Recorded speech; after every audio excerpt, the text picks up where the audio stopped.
Okay. Call you guys to order. You can turn your phones off or whatever you want. I mean, I know you have stuff going on, so it's not a big deal, but it'd be nice when somebody finished speaking before phone rings. So please stand and join me in the pledge of allegiance. Pledge allegiance to the flag of the United States of America and to the republic for which it stands, one nation, under God, indivisible, with liberty and justice for all. God, that was fast. That was built for speed. That's right. That's right. I have done that more than once in the last 3 or 4 years. Winded. I think next time I may recite the preamble. How's that? Okay. That's a little longer. Get honor the state flag. That's right. That one's real short. Oh, your thingy needs to be Do you, clean. do you remember when, the pledge was done? Okay, Counselor Miera, Here. Counselor Woolman. Here. Counselor Knight, Yep. Counselor Burkett. Here. Counselor Murray, Here. They dropped- and Counselor Alsobrook is elsewhere, correct? Put it back. Or is he online? No, he said he would not be able to join us. Okay. All right. So this is for a budget discussion, and how do we want to do this? Billy, You want to lead out? copies? Okay, so On the Mr. board. Curry is going to lead out and tell us what he's planned for us. So we're gonna go through the budget. We've got all the departments heads. This will be very similar to what we've done in the past years. And the process will be I'll give a short introduction here. And then we'll go through department by department. Thank you. And we are encouraging, obviously, you've seen the packet beforehand, is to ask questions after or during each department discussion, and someone will answer them, whether it be me, Jolene, or one of the department heads. And we've been working on this together for the last several weeks. And this is the first budget that, since I've been here in this position, that we are trending in a lower direction from the previous year. We are taking a conservative approach, if you will, or I should say a cautious approach. And our revenues are trending downward slightly. We're looking at proposed budget at this point today of around 9 million plus. Last year, we were looking at 11 million plus. We're going to be discussing some of the things we're going to add today. And then after we go through the department heads presentations, then I know that Counselor Woolman and Counselor Murray have some things that they want to discuss, that they want to put into the budget. And any other counselor at that time, but also they have something that they haven't contacted us about, they want to put into the budget or have discussed. We'll do that too. During the course of department heads, probably after the department heads give their presentation and after the counselors give their presentations, then we'll also have committees that have submitted budget requests that we would present to you for your consideration. So, and then we'll bring this budget to you for some more discussion on Tuesday night.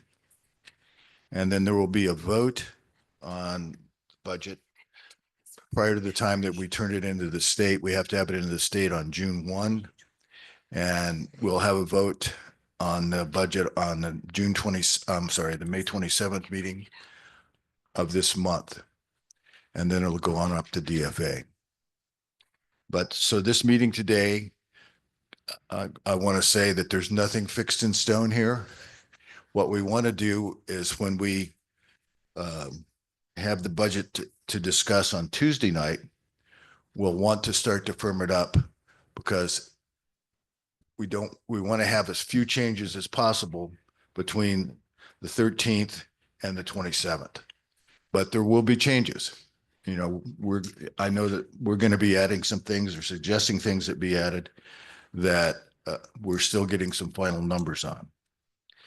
So with that, I just want to say, one of the things that we look at as a municipality, as we come into a budget season, you know, our main purpose as a municipality is to protect the public health and public safety of the village.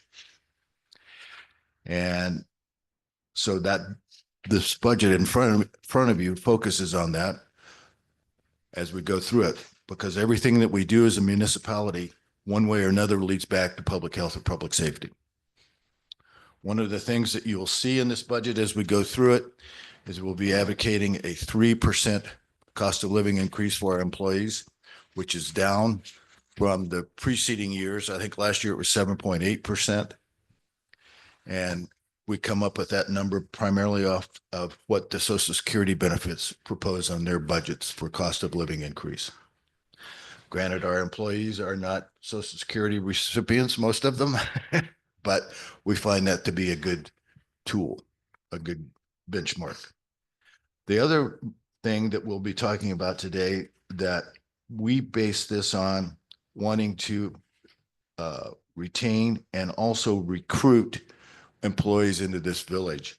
And that is that we're looking to propose to boost the PERA benefits that are paid out to our first responders and to the rest of our employees. First responders are in a different category. We're seeking to move them to a Plan 5, where they'll be more competitive with the city of Albuquerque and the city of Rio Rancho as they move forward. And what we're asking for essentially is that we would be paying the employees' portion into the PERA system. And in that case, we can only do that for the first responders. And for the other employees, we're asking that we'll be paying a benefit for them that will lower their total benefit payment. The total cost of this is going to be around an additional $255,000 a year. This would be a recurring benefit that would come about every year. And the reason, again, why we're doing it is that it makes us more competitive. We have officers that are we have officers in the police department. We have officers, our firemen that talk to Anthony and to Vic every day, or mention it every day, that, you know, they have offers or proposals from the city of Albuquerque that offer that benefit. And so we're proposing to look at that. There are several steps that we have to go through for that benefit to be attained. I would be surprised if we could get it done before July 1st. Each department has to vote on it for a majority vote. And then it has to go up to the PERA board for some sort of approval and for them to put their stamp on it of approval. But that is one of the more important things that we're offering in this budget. One of the other things that we're going to see, you'll see an increase in our legal cost, I think to the tune of about 80 grand. And again, these are all flexible. This is what we're looking at in the way of preparing to go forward with our presentation that we've talked about in executive session regarding water. And so we are preparing to build that team of approximately 4 to 5 water experts as we get ready. And so that's in there as well. Our LGIP standing right now, just as a final thing, as to where we're at cash wise, we have $13,600,000 in the bank right now.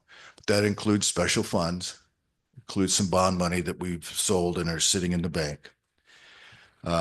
We look to go into the fiscal year with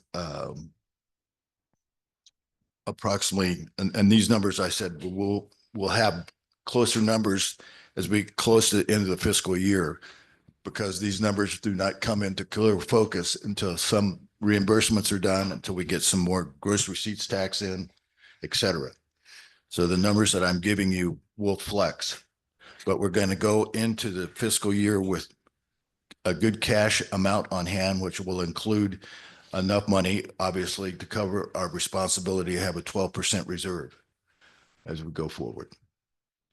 And I'm anticipating that number starting out on July 1st to be somewhere around 3.5 to $4.5 million. And we need that money at the beginning of the year because we're essentially not broke, but that's the Start out money at we zero. start out zero. So I am very optimistic that the budget that we present, the budget that you finally decide upon, will be good going forward. We have special funds, like I mentioned, special funds. Once we get them, we have very little control over them, as do the council. We just have to make sure that they are spent correctly and accountable for. But those are funds that are budgeted from other sources. So again, it's down. I think after our discussion today and on Tuesday night, it will go up. I wouldn't be surprised if we get closer to $10 million that we're looking at. But because of what we are witnessing in our economy nationally, we still have not seen much of a direct hit here in Corrales. But I would prefer and recommend that even though our revenues are still steady, 3% isn't much difference, but we're starting our projections for the budget itself at a lower level than we normally have. This is the first time, like I said, since I've been here, that we've gone down in our budget projections. We also have, I believe the number is around 61 FTEs at this point. And one of the other things I wanted to mention as far as employee benefits, in an effort to be competitive, our pool has been number one or number two, or at least in the top 5 in the city for several years now. And one of the things that Lynn struggles with is getting lifeguards. And so we have upped the lifeguard pay to be competitive with Rio Rancho and Albuquerque. And Lynn often goes to wrestling meets, weightlifting meets, and recruits lifeguards to come and work at our pool in the summertime. The pool is also, I think we've mentioned this before, it doesn't really pertain today, except we're putting in new heaters, new filters into the pool, and hopefully they'll be in by the end of this month. So with that, unless you have any questions to start with, we'll proceed. 2 quick questions, if I could. The drop from your previous years to this year, that's a projection based on the potential for loss of federal or state funds, or is that a reduction in the revenues coming into the village? We talked about GRT and tax, It's or a combination. It's more of a combination. More of a combination, and we've had some things in the past that we've taken care of, whether it's been animal control. We've got some things that are still that we're looking at doing cash wise before the end of the fiscal year that would come to the council in the way of a form of budget adjustment request. But it's just an approach that we're looking at maintaining our employee and our payroll runs, including benefits. Our total payroll and including benefits runs about 65% of our budget. Second question is, you in para, first responders, 100% of the employee contributions. Do you know what percentage for other employees it'll be? It's, Tanya, do you recall, that particular thing that you gave me? It didn't print right on me. It was around, Thank you, Mayor, Council, Administrator Curry. Can you hear me? Yep. I can't hear myself. So it's not 100%. Paris state law says the most you can go on any employee part of a contribution is 75%. Right. So like City of Albuquerque this year, their first responders in the fire department, I don't know the police, but I could come up with it, and they're paying 75%. So first responders in the City of Albuquerque, Rio Rancho, and Sandoval County, I believe Town of Burnley are going to pay 5.3% out of their check. The municipality picks the rest up.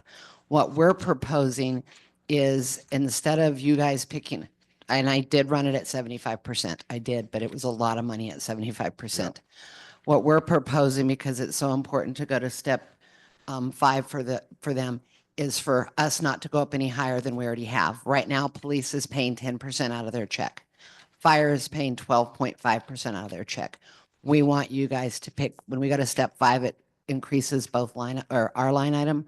We want you guys to pick that line item up for us so we can keep our staff. We do have people that are leaving soon, as long as they get in. For village staff, right now, they're paying 12.15%, the municipal staff. They're going to go to 12.65. This is the last year of that 0.5% increase they put in a couple years ago at the legislature. And because we can't take them, they locked out para 3 and para 4 for municipal staff. One was locked out in 95, the other was locked out in 2000, and we were not in until 2008, so they can't go up higher. We're proposing dropping their contribution to 9.65, or a 3% drop that you all would pick up in the budget continuing. Does that help? It does. Yep. Thank you. Oh, yes, Councilman Para. This is just information only, but as we go through another year with the water situation and the part, irrespective of what you just talked about earlier about the water and the monies that we've had in private conversations, but the water situation with the Pueblo, is there going to be any need? Would money help us at all to try to make a deal on this particular situation better? It's my understanding Jason has the money he needs. Did you have something you want to say? I thought you, yeah, I thought you were reaching for your microphone. Okay. It's, as far as I understand, Jason has the money he needs for the siphon. And then if they don't make any headway doing that with the Pueblo, because they've apparently made some demands, then he's looking at an alternative that initially MRG City thought was too much money, too expensive, but it may prove to be the only thing that they can do. And we are also looking at alternatives, but we can't really talk much about it because we don't want to have our horse shut out from under Well, us. of course, and that's kind of talked about, whether just money in the bank is as an option of do we have enough, and that they know that we have enough, so we're willing to do whatever it takes to like get us to that end point. If I may, are you suggesting, that we talked about before, payment to the Pueblo to free up the right of way? If I mean, whatever that. Rather think than they've- the cost of the. I think that has already been, that has already been passed to the MRGCD, and they said, we can't do that. They won't do. you know, Okay. talking with a former state engineer. Right. Mike Hammond? Yeah, and he spent 2 days up in southern Colorado with Jason and others, and regarding the siphon, the conversation was very positive. Jason feels very positive at this point Oh, okay. about Okay, good. resolution, but It was just, the Yeah. reason I brought it up, Mr. Mayor, and anybody else listening, is just for so long, we always have to deal with Texas and the water. And they always say, well, Texas got a lot more money in the bank, and they're always going to just, so we just want to make sure that we're just not left out, that we're willing to negotiate as well. We have the money and we're in a position where we could spend it if it came to that. Yeah. Not that it will, but who knows? We're not really included at the table, so we can't tell you other than what Mike Hammond, for example, makes a comment about, or Jason makes a comment about. And so that's really all we have to say. Okay. Yes, sir. Thank you, Mayor. Ron, since by email you responded to it, and my question is, with the cash balances being so hefty and so plentiful, are they anywhere near making money for us? I mean, are they sitting just dead in an account, not making anything for us? Well, we can't make money off of the bond money that's sitting there. And the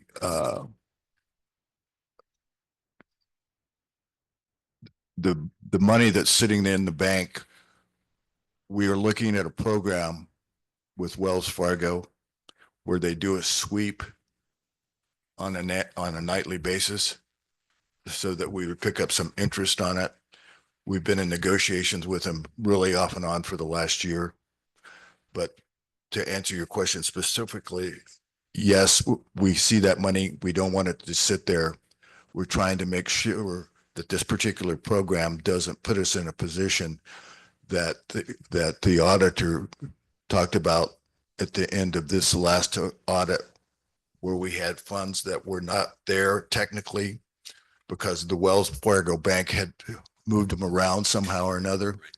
And so we think that this particular program where we put them in there and it's swept on a nightly basis, a certain amount of it is swept on a nightly basis, that we would be able to draw interest on it. Would it be better to have it in the LGIP and then just pull what we need when we need it? It's a possibility depending on what the LGIP, what it continues to do. One of the things that we also want to make sure is that we have cash on hand that is not budgeted if we need to have money to put down for some sort of project as our match on the money. Well, I understand, but it sounds like with $10 million, according to the audit, sitting in cash fund, that's an excessive amount of money. I mean, it seems like to me that maybe we ought to put about half of it into the LGIP and let it be drawing some interest, or maybe better than what the Wells Fargo can do. Because I know Wells Fargo ain't going to give us beans if they don't have to. Well, that balance, so we can get you a running balance on it if you want, but that goes up and down. Like if we do a payroll, or we pay a series of bills, or we pay off a bond or something like that, or a bond payment goes Well, up and down. My concern But- is, here's my biggest concern was when I looked at the 23 audit versus the 24 audit. 23, we had a cash balance of almost $2 million. The 24 audit, we were in the hold about $500,000. We are spending more money than we were bringing in, obviously. And I know we have the cash balances to work with, but it seems to me we should be living within our means. If the revenue is going to be a certain amount, then our budget should be a certain amount to match that, and not have to worry about having to pull in these special funds in order to make up the difference. That's my only concern. Okay, well, we're pulling in cash, not special funds. Well, I know. I mean, that's what I mean. When I talk about pulling money in to cover the deficit, it is cash that we have on hand in the bank, which has been reported in the audit. Well, one of the things is specific to your email that we responded to, and as you saw, Josh said, is that what we did and why they didn't call it out was because we budgeted for that through a BAR, which is what the BAR is for. And those two main expenditures were on the land that we purchased and also on the gymnasium. We had the decision based upon the council's decision to pull the money out of the LGIP and spend it for the land purchase, or just pull it out of the bank. We chose to leave the money in the LGIP so it would draw interest, and spend it out of cash that wasn't drawing any interest. Well, I must have had a different memory, because I thought it was all coming out of the LGIP. No. And I was kind of surprised that you had the cash on hand in order to do it. Well, That was just the only- the resolution that was passed by the council gave us I the understand. option. But I'm just making sure that I don't want to put us doing this too often so that we get into a bind. Well- Having expenditures that are greater than what our revenue income is going to be. Well, the expenditures, yeah, I understand what you're saying, but on the gymnasium specifically, we made the decision that we were going to not phase the construction of the gymnasium because it would be too costly to start and stop. And we wanted to go through with it. And so when we did that, it forced us to use some of that cash that was sitting there that normally we would have done something else with. But that was an expenditure of, $2 million. yeah, it was just under 2 million, 1.9 something or another. And then the property that we bought was 700 and something $1,000. But Yeah. I just want to make a concern or a Okay. comment. no. And I think the important thing, you know, budget adjustment requests have always been a tool that's been used throughout everything. And they're there to make sure that money is spent and approved by the appropriate appropriating body, this council. And they come up because things come up during the course of a year that are not necessarily a surprise, but are things that are not in the budget. And so you have to make that adjustment to make sure that you have a balanced budget. And that's what we did. And that's what we've always done. That's what we'll always do. Because there'll always be things that come up. Okay, thank you. Who's next? Okay, so Jolene, let's start. Who's first on the docket? Do you want to do us or do you want to start with Lynn or what's your pleasure? We may need to start with the judge. She does have a hearing in 15 minutes. Okay, Yes, that's exactly what I was well, going to say. that should be pretty easy. Somebody just want me to jump in? Jolene, why don't you give a breakdown? Or Judge, do you want to just run down has everybody got the court's budget in front of them? What page? Judge, you want to go ahead and just run it down and then if there's any questions, we'll chime in. There's no significant changes for us. A few dollars being added to the other contractual services line. The only reason those dollars are being added is because the court is no longer receiving the reimbursement. So in the past, as you know, year ago, we stopped being able to charge the $29 in court fees for each citation. So that pulled money that was previously helping us with payment for our security system and our software and some of our other underlying services that we had. So there's only a small markup in that because we know that we won't have as much in reimbursements anymore because the $29 was eliminated. So that's really our only significant increase. And there's a little increase on the personnel side just due to the natural movement under the employee positions. We are functioning, processing more citations with just Ms. Thomas. So we are doing great. So we are not asking for any significant increase. And let's see, the only other thing that isn't in here that you don't see is we still have a corrections account, and I'm sure Ms. Jolene will get us the total for that. We need the lifetime total of the account. There's money in there that we'll be continuing to pay for our jail fees. It's called our corrections account. We don't actually have that number in front of us today, but I'm actually 98% certain it's more than $200,000. So we'll be able to continue to pay for the incarcerations for quite a long time from that budget line that we have maintained. That won't have any other withdrawals on it now that we really don't have the $29 fees coming in. We're just going to be reserving that so that the village can continue to pay for incarcerations. Incarcerations, I believe, are currently at $135 a day. We don't do a lot of incarcerations during the year, just a few. It's not a significant concern from my perspective, but we have a long lifetime left in that piece of the budget. I'm happy to take questions. I think we're doing a great job and pretty much maintaining where we are. Mayor, can I ask a quick question? So my only question is related to part-time positions. It shows we are budgeting close to 28,000, which is the same as what we budgeted last time. It looks like we've used zero of that so far this year. It looks like the previous cycle, we only did 5,000. Does that part-time budget need to be that big of a dollar amount? Mayor, Council, Administrator, so that has remained in there. I didn't ask that it be removed only because at this point, the volume of citations has gone up. It might be prudent to leave it there till the halfway point of the year again to see if there's any reason why Ms. Thomas would need an extra assistant. At this point, she's doing a great job of managing the space when it gets complicated.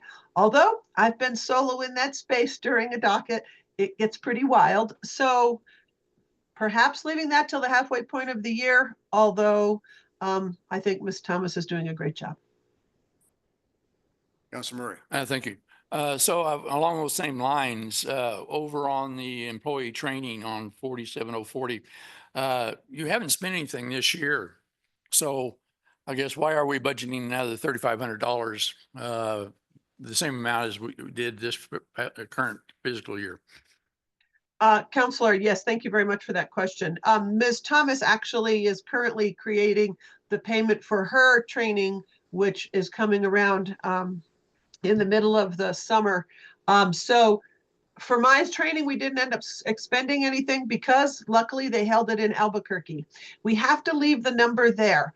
If they schedule that training in Ruidoso, and we did it in Angel Fire one year, they're talking about moving our training for next year to Santa Fe.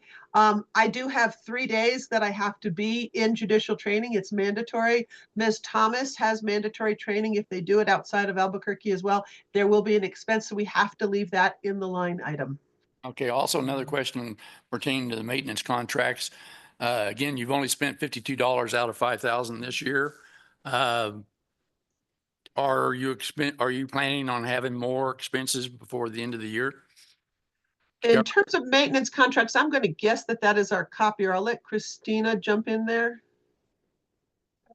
Contract is like our copier, maintenance as far as Can you get into the microphone, please? Get right up on the microphone, please, Christina. I apologize. The maintenance contract, yes, is the copier, and it is other items that we have, such as, I'm trying to think of. Security cameras. Yes, our security, anything that we need to maintain the building, say, for example, our computers. But is that when do you make payment on that? Is that after we approve the budget? And I mean, is it before January, June 30th? Systems MD is an annual payment. When do you make it? That is done, I believe, right after the budget, it's like in June or July that I'll get that.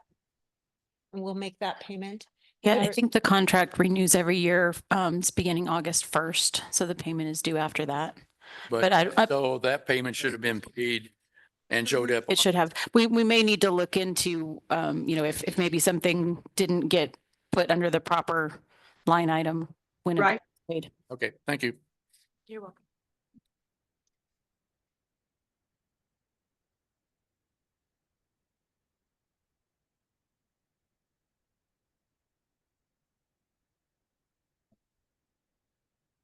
Does anyone have any other questions for the judge? Okay. Thank you. Judge. Thank you very much, everyone. It was good to see you, and I'll just have Christina stay for monitoring and while I jump on to what else I have to do. I hope you all have a great day. Oh, thank you so much. The corrections fund that the judge was speaking about, that's a special fund. And we will have that information for the 13th of May meeting. Great. Thank you. Have a great evening. Bye. If you would like, would you like to go into the finance and administration? Next page. What's You know next? what? What's next? I passed the executive budget. Let's do that one first, if that's okay with you all.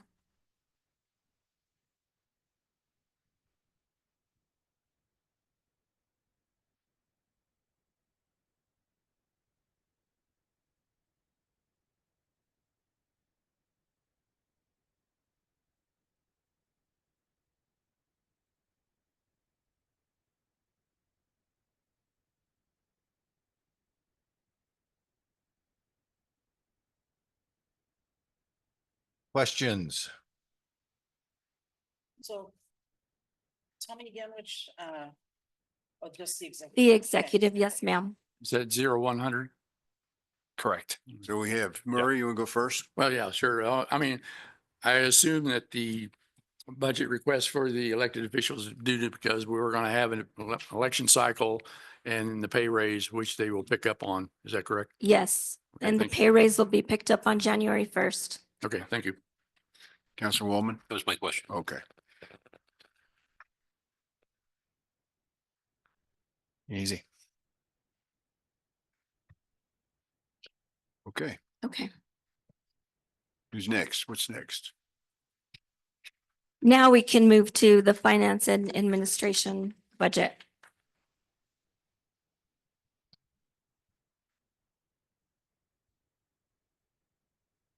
Just a general question on all of these department budgets we're going to look at. Does the para budget recognize what Commander Latin was talking about, or would that be in addition to this? That's going to be in addition to this. Right now, it's recognizing at what it is right now. Okay, so it went up, I assume, because of head count just a little bit. What are we looking at as far as real dollars for the para stuff? Do we have a sense by department what that's going to be in actual dollars? Okay, go ahead. Tanya, you can jump into it. The total cost that we were estimating at this point, counselors, are an additional $250,000 across the $250,000 plus across the village. Okay, and we have And that- 60 FTE, you said, so it's roughly just over 4,000 per employee on average. On average, but the amount, as Tanya was mentioning, that is going to be picked up for the first responders is greater. Okay. Council, if you want a more, so like when Jolene prepared the finance and administration budget, there's one employee out of there. So that one's almost flat with the numbers that are in there. For police, and these are rough numbers in my head, police, we had to pull out the police clerk salary because that is not a police officer, and calculate that one and then put it in. So for fire, I think it's, and I may have these mixed up, it's like 84,000 extra. Police, it's right at 100,000 extra.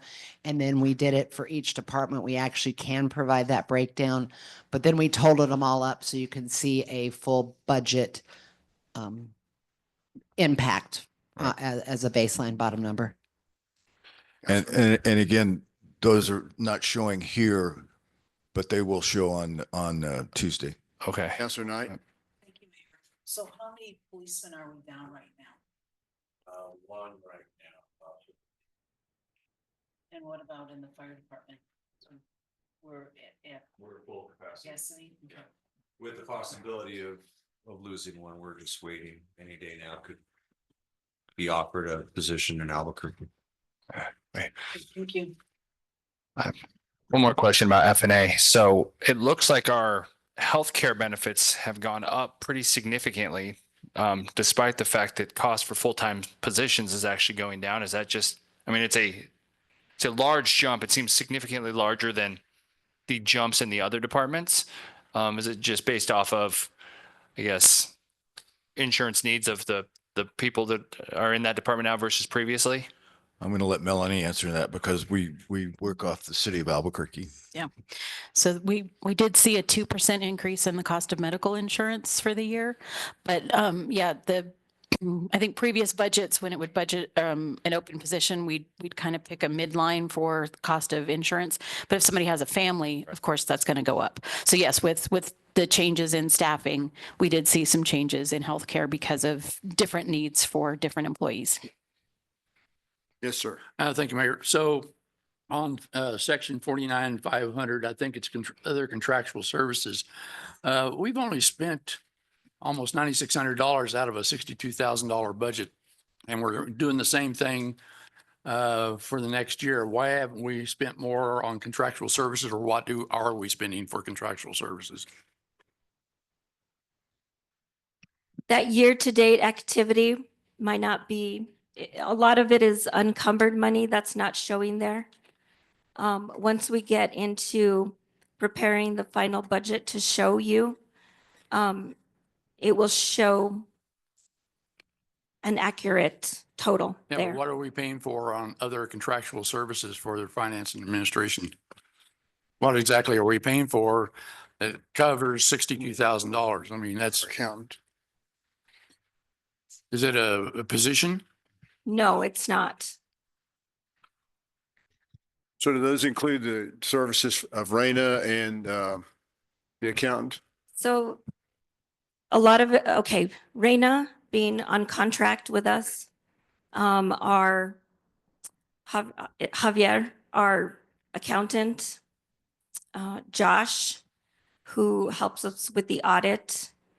I don't, right, for right now, that's what I can say that it's being, but what I can do is I can get a better answer for you Okay. in the day to come. So also on the telephone on 47-150, I don't see any money in, there, but I do see other expenditures in other departments where they are picking up the cost of that. Why are we not having a budget for the finance administration? So a lot of the telephone is paid for in our general services budget. Okay. All right. And then we don't have anything budgeted for election expenses this year, even though we have an election coming up? We don't have an election coming up. The county does, but we don't. All those expenses are picked up by the county and the state now. All right. Yeah, the only thing we have to do for the election is pass an election resolution in June. Okay. Yes, sir. Mayor, thank you. Do we know how much longer Raina is going to be on contract? I'm saying, say again. How much longer Raina might be on contract? She's on contract. We review her contract every 240 hours, but she's available On call. as long as we need her. Thank you. She's extremely helpful. Oh, I know. Historical knowledge is very helpful. Yep. But Jolene's getting there. This is trial by fire here today. Yeah, we threw her in. That's right. What's next? Any more on this section of the budget?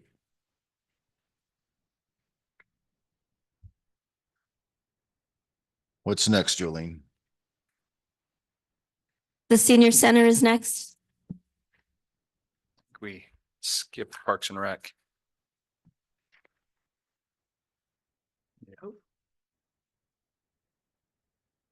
It's been a different order. Ah, I'm so sorry for being late like I was. So the copier started eating my paper and half of it's, I'm so sorry about that. The We're gonna dog pull it ate up your right now. homework. We have never heard that excuse before. And I started at 1 o'clock printing. I did. Yeah, but you should have ink on your fingers or we're trying to I know. fix it. I know. If we're missing some pages, Sky said she can try and run some copies and bring them over. So just let me know if we do need some. I'll send her You over. have Parks and Thank you. Rec? You get yours? Okay, so if it is Parks and Rec, I, Mr. Mayor, Councilors. Lynn, make sure you talk into the microphone. I got it right here. Okay, if it is me, then thank you for letting us do these presentations to you guys. So this budget, if you're based off of the differences for what you see in there, the big difference for us is just the rate of pay, because it's going from $12 lifeguards to 15. Now, what you see in there, that 100,000 doesn't mean we'll even spend it, because that would be as if we were open every single day that the pool could be open, every hour we could be open. I've never had a summer here in 28 years where we've been open every single day with lightning and accidents in the pool. So I mean, that number does look big, but I mean, we'll see where we get with that. The other increase, the 44,010, that went from 30 to 36, but in the old gym where we have all the exercise equipment, we don't have an air conditioner in there. So we would like to provide something because people are going to be sweating in there. Now that building is nice because it's made out of cinder block. So it does, if it's cold, it does stay cold. But we need to get it cold before. So we are looking for that. And then the supplies. Okay, that supplies, chemicals for the pool keep going up and up and up. Now, with everything that we've done to the pool this year with adding a water softener, I hope we don't need to use as many chemicals. And what I mean by that is metal out, the vitamin C. So hopefully I never have to see those chemicals in. I think I should only need chlorine and acid. But chlorine this year, I mean, it's for a 50-gallon bucket is almost $2.25. And we go through about one of those a day. How much is that to represent? How much of an increase is that? But that's probably close to a $30 increase from last year, but we go through tons of chemical.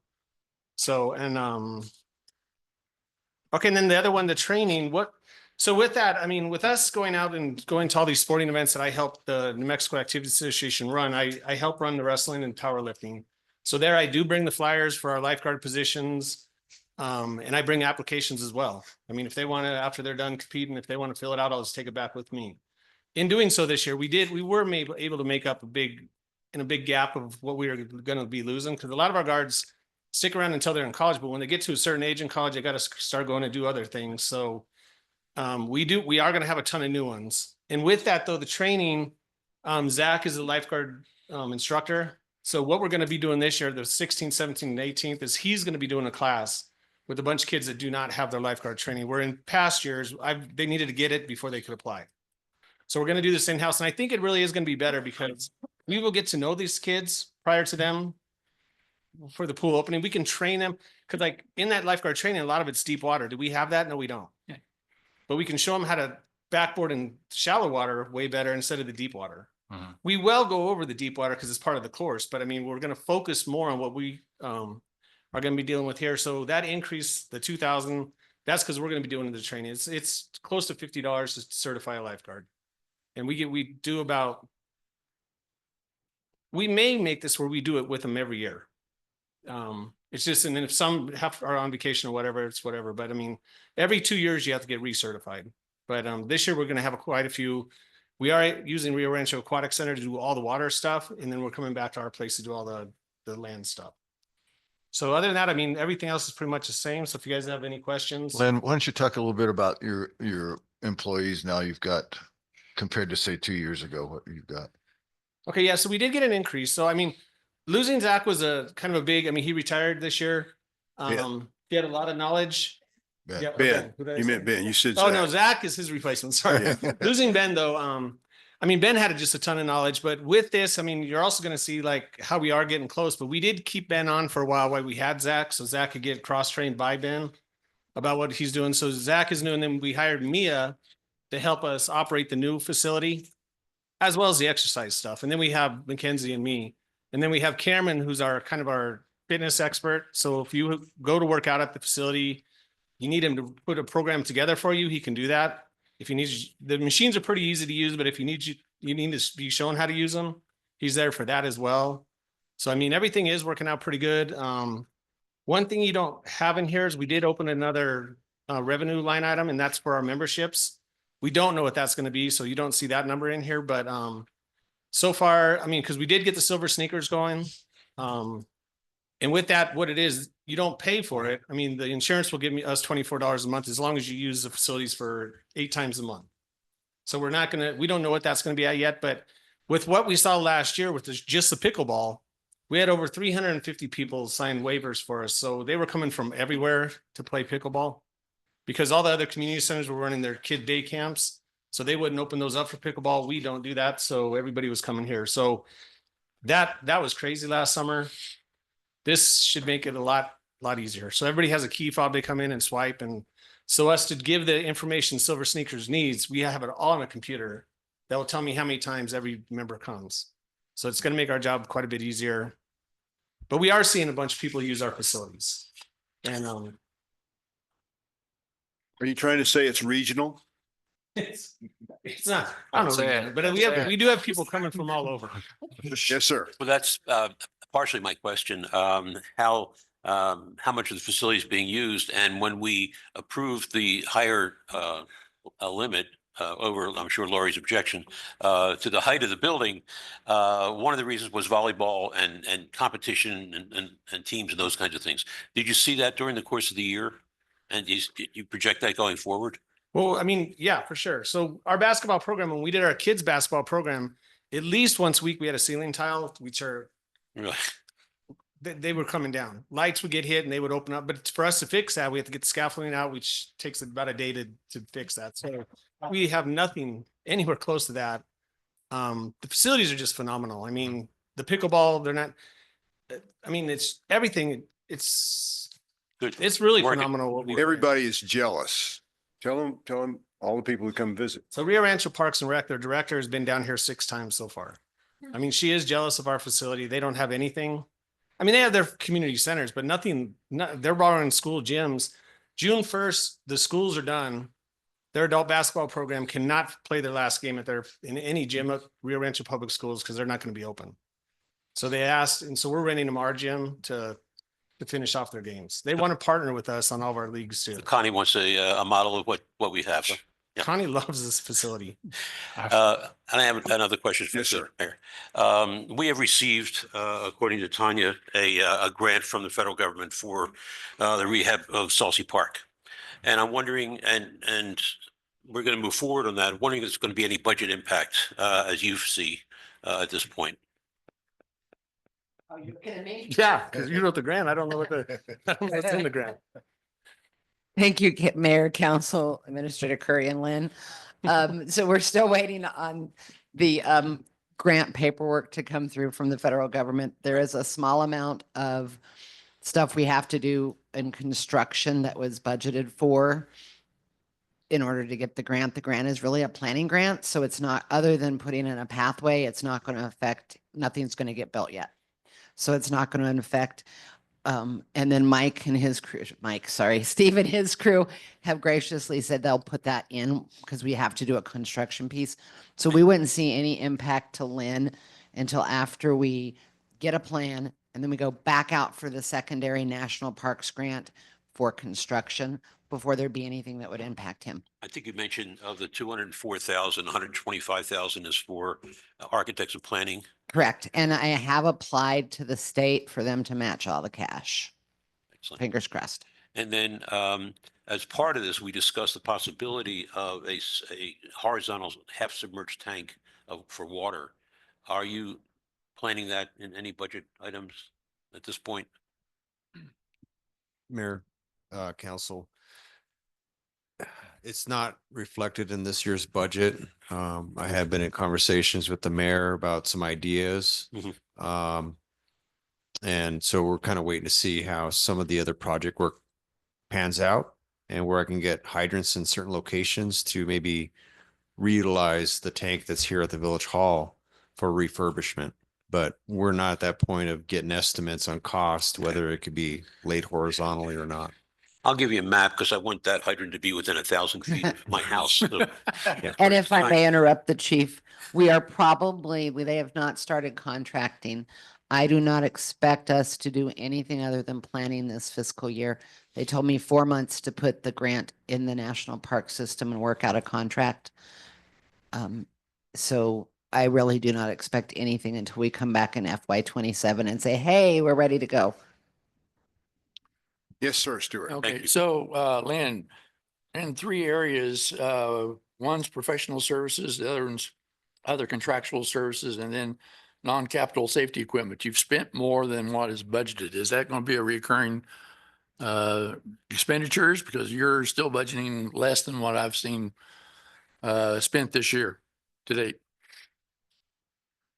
Okay, professional services, I'm not really sure what that one is, but the contractual, those are our referees for our basketball.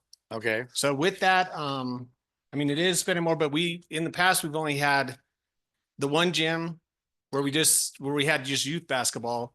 We've also, we did the 2 games going on at a time. So we did have to get 4 referees every game, every hour. And then we also did the adult basketball league where we had 2 officials for that.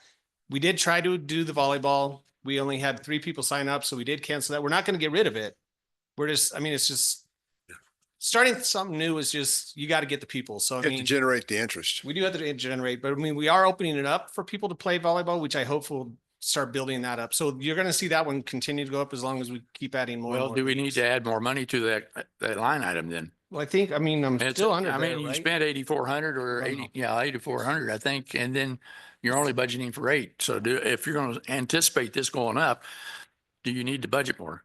Okay, then, I mean, I think we should go up just a little with that one then, Maybe to 9,000? but yeah, but I mean, it's only going to be spent if there's a league. If we Well, don't I have a league, we're understand not that, going to, but we're I not going mean, to spend it. I'm just anticipating it. Are there, if you're seeing increases in that being spent this year, shouldn't that be reflected in next year's budget as well if you anticipate those increases? Okay, so let's do 9 with that one.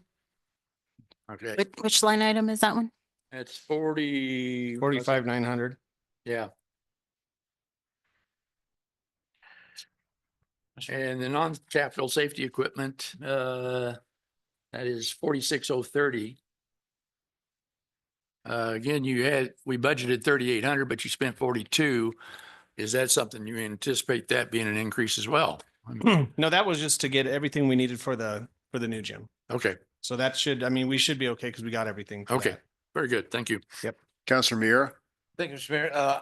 I don't have access to what you guys are looking at right here. It didn't come in our hard copies on this one, but you did say that you leased out the gym, or not leased it out, but I mean, you charging others. Where does that reflect in there? So for all these new monies that you need, do you have some reflection how much money you're bringing in as well as what you're spending? So is that the gym memberships, what you're asking? Not necessarily gym membership. Remember, like you said, you're rental. rented out to The rental of the gym. Rio Rancho and so forth. Okay, so that's under revenues. That is, we already had that line item in here. Okay, I see, like I said, I don't have what you have right there. So Well, you may have that. This is page 2. they're all paid. No, we don't have. The revenue stuff's all on the front. The revenue is Second. one of your first pages. Yeah. Everything else is just expenditures. Well, If- there's for all, it just goes into all that revenue, yours as well as anybody else's. Yeah, but I mean, Okay. we have 4 different things. We have the rental facility, well, we have recreational fees, rental facilities, swimming pool, and then we have gym, rec gym memberships. I see where it's at now. So those 4 are the ones that, and you're gonna see the rec gym membership. We don't have a number yet, only because we don't. Got it. We can get pretty close because we are doing memberships right now, which if we do put in kind of what we see going right now, we're gonna exceed what that would be next year. Okay. So we could give you a number, just. Well, we just that's, I started mean, that. that helps with the fact that we're gonna give you some more money, but you're actually playing for yourself anyway, so. Yeah, I mean, truly, when we put together a program, what we do is if we need basketballs, we look how many we need. If we need t-shirts for the kids, we look what that's gonna cost. We look what our referees are gonna cost. So, and then we divide that by our minimum that we would like to start the program with, and it covers the cost. But we double that minimum with almost everything we're doing right now. So we're actually making money with all of our programs. So we don't do one if we think we're gonna lose. Counselor Burkett? Just along those same lines, how many memberships do you guys have so far? I mean, what are you projecting to see membership revenue wise? Don't know that. Yeah, I perfect. mean, I don't know that off the top of my head. I mean, it's not hard for me to get, but, Yeah. and I'll have it. I mean, I can just, Mackenzie's sitting right in front of the computer right now. Would be as simple as I can get that if you want me to get it right this second. That's all right. Well, I do have one other question. So I was talking to a kid yesterday. I was at the gym playing basketball last night, and No. and I'll be there again at 5:30 tonight if anyone knows how to work an AED. Did he get a shirt? So I need one. I need. There was a kid there last night who was there shooting around, saying that usually he plays outside because he doesn't want to pay the $3 to come in and play inside. I'm wondering if for village resident kids, if we can look at like an after school / summer membership or something that's cheaper than the $24 a month, to where just some of the local kids are able to get away from their screens as much as possible for as few dollars as possible. Okay, so all the fees came to you guys. So I'm not able to do anything with fees. Those are all something you guys said, and I have to just follow. I don't think we did these though, did we? We just did admission. I don't think we did the membership fees. No, I think the membership came to them. All Yeah, the it fees. came to you back with the last change that we did. Progress or the process to change that to where there is like a local student Okay, rate. but let me add on to that because you heard that side now. Yeah. I think you've heard, so you got Jeff Radford that one thinks military people and seniors should be free too. So you, I'll go for if that. you And then start anyone with- that wrote a if you start with one, if Hopefully you're gonna you start got with that one, you're gonna go around to, everybody's gonna have a reason why they think it's free too. I will think all of them have revenue though, except the 11-year-old. So I mean, if I'm picking the people who don't have money to pay for a gym membership, I'm not an disagreeing 11-year-old is the one. with you. Right. I'm not Okay. disagreeing with you. But I think we can explore it. And I do think that village residents have already paid for this gym, so they should be able to get it cheaper than non-residents because their taxes are what bought the thing. But I know creates some administrative burden when people check in to verify if they're a resident or not. But for the memberships, that's less challenging because you only have to verify it once. And how do you identify an 11-year-old child? Huh? Their As being a APM resident. card. What? APS school card, I would think. Don't they have to have an identification card for APS? Or I'd say a parent's address. I mean, you say what? A parent's address. I mean, someone will have Yeah, to sign but- their waiver but for how do the. You know, I mean, how do you know? I mean, I think at the end of the day, if they want to lie to us about living in the village, then so be it. That's on them, not on us. I mean, I would rather err on the side of getting everybody's kids away from a screen for as much as possible, for as cheap as possible. We'll look into it. Okay. Oh, yeah, because I mean, if they're going to Corrales Elementary or Corrales K through 8 in the future, they ought to have some form of ID, I would think, with APS. And that should allow, I would use that as a screening tool. Yeah. So I mean, it's just a thought. If they just find their way to the gym, I mean, it means that's successful enough for me to prove that they can get the cheaper student membership. And they, But in all honesty, everybody, I mean, whatever you guys tell us we're doing, we're gonna do it. Yeah. So I mean, if you think we need to figure out a way to do it, I mean, because like any kid that does come has to have a waiver. We do, anybody using our facility is giving us a waiver in case somebody does get hurt. We at least Waiver need from to, the parent? well, yeah, it would have to be from the parent, because if they get hurt, I would like to know if the parent's not there, who Who I'm to trying call, get a where they hold of, live. what, if it's serious, what hospital, and Yeah, it might Well, work. then So, I that- mean- it seems like that would be your identification then, because Yeah. if they Well, no, register outside the village. You're correct. yeah, you're That's you're correct. absolutely correct. Because with that 350 waivers we had last year for the To pickleball, the village. we have that broke down into If it's a what zip flagrant foul, codes, you know. how many came from every zip code. So I mean, that's something we do track to figure out where people are coming from to see who's using. Yeah, I think that's one of the complaints I've heard too, is that, you know, residents ought to have first dibs on these facilities. Yeah, especially since so many people are coming and all that traffic, you know. Okay, who's next? The senior citizen center budget is next. I vote yes. all right. The young kids do not need a discount here.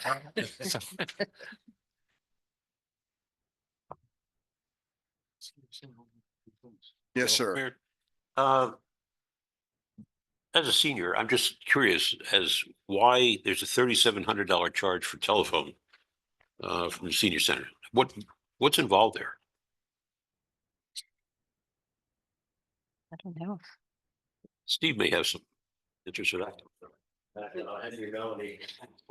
I do know their phone system is different from our phone system somehow, but I don't know why it's that much. Why would That, there be any charge? yeah. Well, it's, you know, we have the overall budget for the phones, but I don't know how that breaks down. I don't think I've ever seen a breakdown of, you know, which department. I don't know if we're charged by the phone. That's something we may need to look into. But was was that submitted by the county or by the interim director? Do we know the budget? I think that was pulled from previous year's numbers. Yes, Yeah. it's- Yeah. It's always, So probably what we need to do is call Sandoval County. Yeah. So we can do Steve, that. do you have something? Excuse me, mayor, councilors, when I looked into it, they have to have a phone line because that's how their security system works. Okay. So without a phone line, there's no, because it's a weird deal and I still don't know all the ins and outs, but they own the building, but we're responsible for the maintenance, but they're responsible for certain things. They be, We own, Sandoval County. no, we own We the own- building. we own the building. They basically rent the building from us. So that's, okay. So that's what it is. So I'm mistaken, but so what services are, they're responsible for some of the services and then we're responsible for some of the services. I think it may be time to take a look at our agreement with Sandoval County, and because like anytime they have issues with internet, they call us and we're like, sorry, we don't cover your internet that's paid by Sandoval County. And then they call Sandoval County and they're told, nope, the village pays for your internet. And so the poor people at the senior center are just like, what do I do? So we definitely need to get that straightened out with Sandoval County because All these items, I assume that supplies have to do with activities within the senior center. Utilities seem awfully high at 6,500. I don't know why it's so high over there. Look at that. It's Yeah. now- It stays at when 82 the degrees county- Yeah, yeah, that's probably why, yeah. It is awfully warm over there. all the time. when the- You'd think we'd have a lower bill in the summer then, because the air conditioners aren't running as much. I'm sorry, Counselor. When the county supplies the food through the senior center, the food is prepared in Rio Rancho at Metal Art Senior Center. So that wouldn't be part of it. The use of the kitchen there would not be part of it. You know, I know they use the kitchen. I don't know what all they, you know, I've been over there at different times of the day and they're seeing people in there heating stuff up and, you know, it's a Again, bustling kitchen. Not to nickel and dime this. Yeah. Curious about, Yeah. those items there. We can look at that. Yeah, we can delve into the senior center budget a little bit more. Thank you. Thank you. Thanks, Mayor. Mhm. Next is the library. Yay.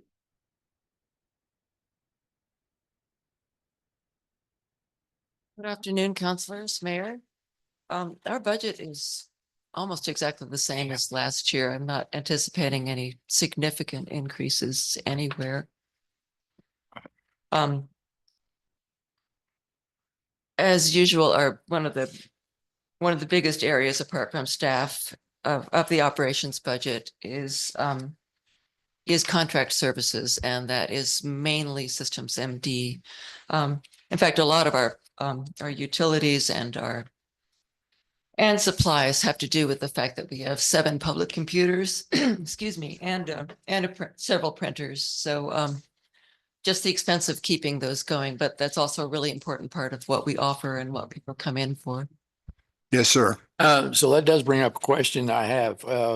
Windows 10 from Microsoft is losing support at November. Are you looking to replace the computers, or are you just going to take them off the internet so that they don't have access, or how are you going to work this? Or do we need to budget? We have a couple of staff computers that need to be replaced. I can usually use state bond money to do this for a lot of my expenses, especially things for public use, a lot of our equipment and the library's collection. I use the state bond and the county bond wherever possible. Okay, so you'll use other monies and you don't have to worry about budgeting for what's here. Right. I don't put things on the operations budget if I can find another way to do it. Okay. And if I may, counsel, we did get a list from Systems MD of all the computers that are not able to be upgraded to Windows 11 for that very reason. And I think we had 5 overall, 2 at the library, 1 at the police department, 1 at Parks and Rec, and 2 in admin. And so we're working to get those replaced before October when the support for Windows 10 goes away. That include the laptops that are maybe used by the police or?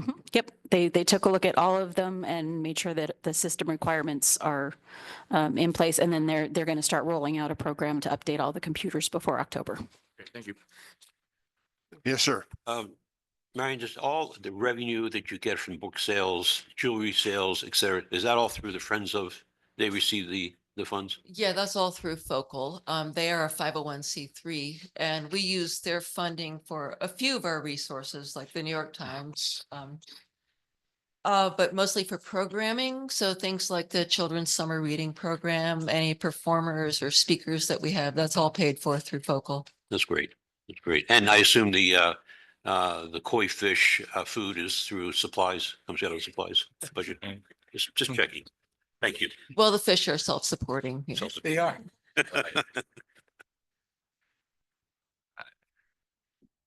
Marianne, we discussed I think it's important for the council to know what the total budget of the Focal is or close to it. It's fairly significant that they're working off of. It's worth $1,000. They have a pretty significant amount of money set aside, but they are still planning to set up a building somewhere. Yeah, we just say 51 memberships. The plans for that keep getting Just leave it there. farther back, but they would like at some point to have a building to store books in for the sale and rather than renting space for it. Does that mean is that the annex that we've heard about in the previous budget? Yeah, yes. Okay. My understanding also that you still haven't found the utilities on the library property. Is that true? That they do not know where all the utilities are? Steve? That was one of the big issues with the annexes. At the time, they did not know where all the utilities were and they needed some way of figuring that out. You haven't heard that? Michael didn't say anything about that? It might have slipped his mind while he's thinking about retirement. Fishing. There were there were some concerns along the south side when they were building the garden over there that there were some lines that were going to be impaired if they weren't careful about it, but I think they took care of that. Okay. The last I remember on that, Counselor Murray, is that where they wanted to place it was right in one of our drainage ponds. And so that kind of threw a wrench in their plans of where they wanted to put the facility. But I don't remember anything about the utilities per se, but there were some issues about where the placement was going to be. I was just curious. That's probably just an aside. Marilyn, we haven't heard, Miriam, we haven't heard anything more about the, what do you call it? What'd you call it? The annex building? Have they made any other comments about it? I mean, I haven't heard anything from Not recently. They mostly focus on their fundraising activity. So the sale that's coming up. Well, I mean, you talked about their plans getting pushed out and so forth. I was just, they had an initial drawing, I think, and a placement, but, obviously things change, requirements change. Right. I think the plans on that are still in flux. Yeah, I think it got a little bigger. Yes, ma'am. Thanks, Mayor. So you said they had to rent a place to put books, to store books? Oh, they have rented storage place. Right now they're using the garage of one of their board members, which is not an ideal method. So- Once we get Wells Fargo, would that be any space available for that? I think that storage area is gonna be full of our stuff, right? Yeah. Village's stuff. Yeah, we have what is it, a 40-foot Connex, Steve, that's over there in your yard? That's full of village records that we need to place over there. So It's gonna be floor to ceiling records in that area where the Vault. tellers, where the tellers used to be. the checkers were, what are you gonna call them? Tellers. Tellers, yeah. And so it's gonna be utilized. Now, I did talk to some of them about, this annex, and apparently it started out as a relatively small building, but it was going to impact the band shell somewhat. Right. So then they came back with another drawing. It was a little bit bigger, and then they added a coffee shop, and they added this, and they wanted, and all those things were good. And we actually talked about maybe finding something we could use that didn't cost us anything. But after we went and looked at the properties involved, the buildings involved, we don't want to do that. So we're sort of back to step one and haven't really talked to them about it because there's so many other things we're in the process of trying to get done. But they still They still have plans. it's plans and they have money. It was They about have- I don't know how $90,000. much money they have. Yeah. You hear various quotes, but I haven't been given any specific figure by the people who are directly involved, like Christy Gilbert, for example. She's not told me that way, how much she has, how much they have. So. Okay, Thank you. thank you, Miriam. Planning and zoning is next.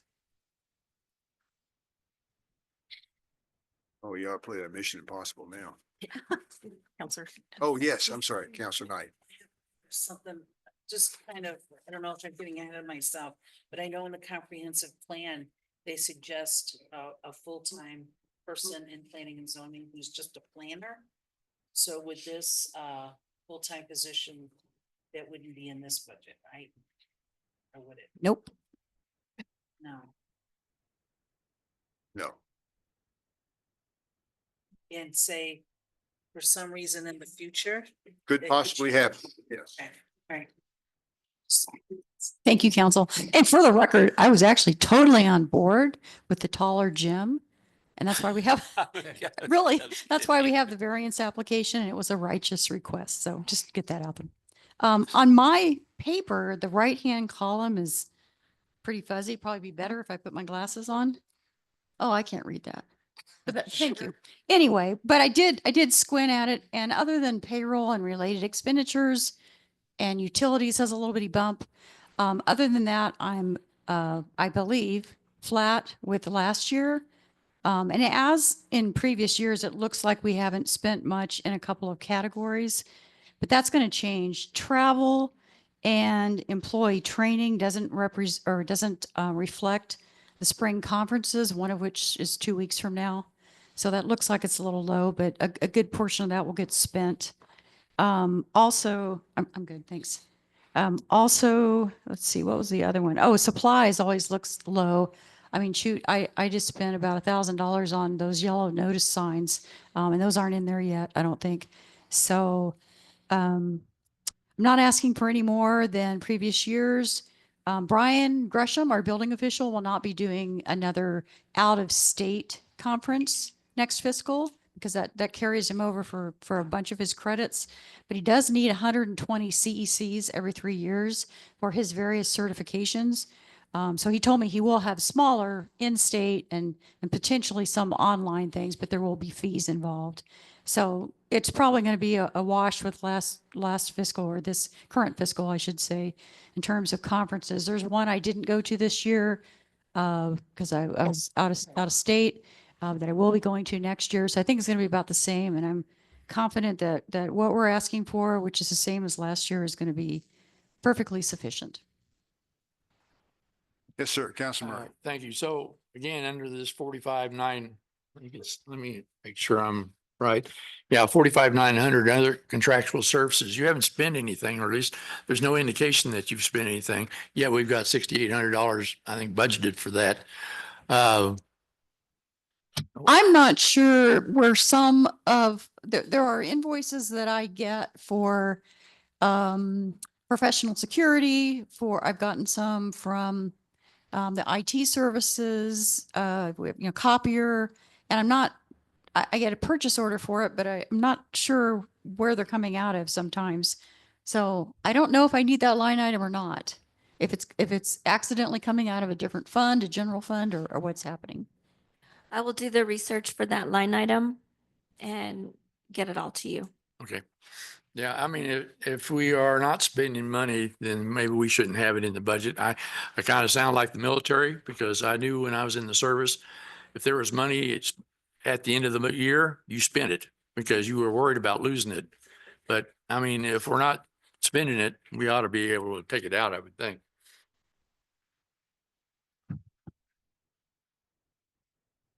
Yeah, because we can always find another place to spend it, right?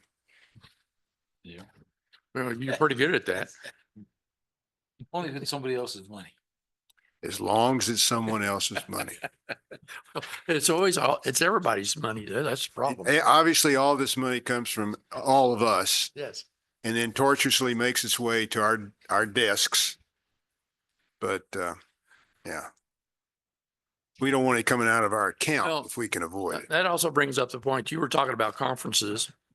Yet there's nothing for the past few years, there's nothing in there for conferences. And you're using, looks like employee training. for Correct. that. Correct. I mean, do we even need to have that line item there? I don't know that we do because I am taking it out of training. And then if I like my floodplain certification and zoning certification, there's a category for that. Travel covers, like the hotel and meals. So I'm not spending it out of that category. Yeah. And I don't think I've asked you this before, but with the passage of the NPDES legislation this last session, what's going to happen to the MS4 program that you participate in? Well, I haven't heard of any great changes. We're going to keep doing what we do. And That's about 10K a year. yeah, I got you those numbers. Wasn't it around that 9,000 or thereabouts? And they haven't talked about any great increases. Because I don't think the state is fully up to speed. They haven't even staffed yet, But right? the planning and zoning bears the burden for that entire cost, even though it's spread across the entire village as to what we do, right? You don't pay any MS4 monies, chief, do you? Say that again. Ron. Any of the MS4 monies as far as like discharges when you're washing your trucks or anything like I that? think we're gonna have to check on that one. Okay. Because I don't do a PO for that one. I just send the invoice to be paid. That's way in the weeds. I think that's under general services. Ron, could I ask a question that's not budget related, but Steph, could you, You brought on somebody several months ago with a background with some planning. To get to Councilor Knight's question, can you tell us what he's doing, and is he more in the zoning area, or is he doing some planning? How's that working out? I would love to get him involved in the planning and I do that every chance I get. He's collecting the building permit fees. He's doing zone reviews on a day-to-day basis. Anytime that I suggest perhaps an ordinance revision or something, I go over that with him, and I'm trying to encourage him to know our ordinances inside and out, what works and what's not working. So he's new enough, but I'm trying to get him up to speed, and, maybe he can replace me someday and I'll actually get to retire. So he's not someday. really doing any planning at this point? Not really, not at this point, Okay. but he could. Thank you. So is he a full-time worker then? Yes. Does that mean you're short in the other areas? Short staffed in the other areas? No, I have full staffing. So my staff is myself, the building official, code enforcement officer, and then the overall sweep person who I've always said every time we've had one, I'll teach them every single thing I know, and I'm happy to do that. We- Well, are they paid out of different accounts then? Because 95,000 seems like to me wouldn't cover 4 FTEs. Versus 290. Oh, hey, I'm sorry. I went to animal control. Sorry. Okay, never mind. We'll be advertising for a new compliance officer. Oh, yeah. We'll lose a compliance officer at the end of May. Is that an open position then? It will be. A second position? No, replace her. Yeah, Sherry's She leaving. submitted a resignation. Oh, Okay. okay. Got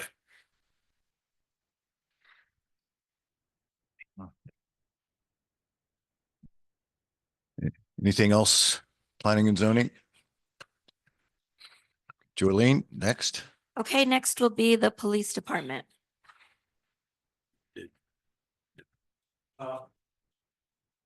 I'm filling in for the chief. He's back east enjoying himself. He went over the budget with me. I'm not sure he's worked the budget mostly over there with you. I've looked it over and everything looks good with me. Only question I had when I glanced at it, in case you guys are gonna ask, was the part-time position. Yes. I kind of scratching my head on that one. I think that's where we budget for the crossing guard. Okay, all right. Wasn't sure on that. And then I think at one time we had a part-time, somebody helping with animal for the feedings and cleaning and stuff, but that didn't work out either. We don't have a crossing guard. We don't have a crossing guard at Can't the get moment. any- And I think what Lieutenant Wiley is referring to is that we had hired somebody and they said they needed more hours than just the 4 hours a day that the crossing guard position was offering. So we had offered to try and see if we could get them into animal services to assist there. And that's what didn't work out. Yeah, we don't get any applications for it. I mean, it just. Yeah, it's been on the website. Yeah, in the morning and an hour or two in the afternoon. Interesting. Yes, sir. Thank you, Mayor. So in your budget, I'm looking at 44,010. It's maintenance and building services, I think it is. How come we're not budgeting anything for building maintenance? Is that covered somewhere else? Yes, sir. Steve. Yes, Counselor. Yeah, Public Works, we've been taking on more of the building maintenance, so most of it will come out of our budget. Okay. Yeah, and then Danny does the cleaning. Correct. Right.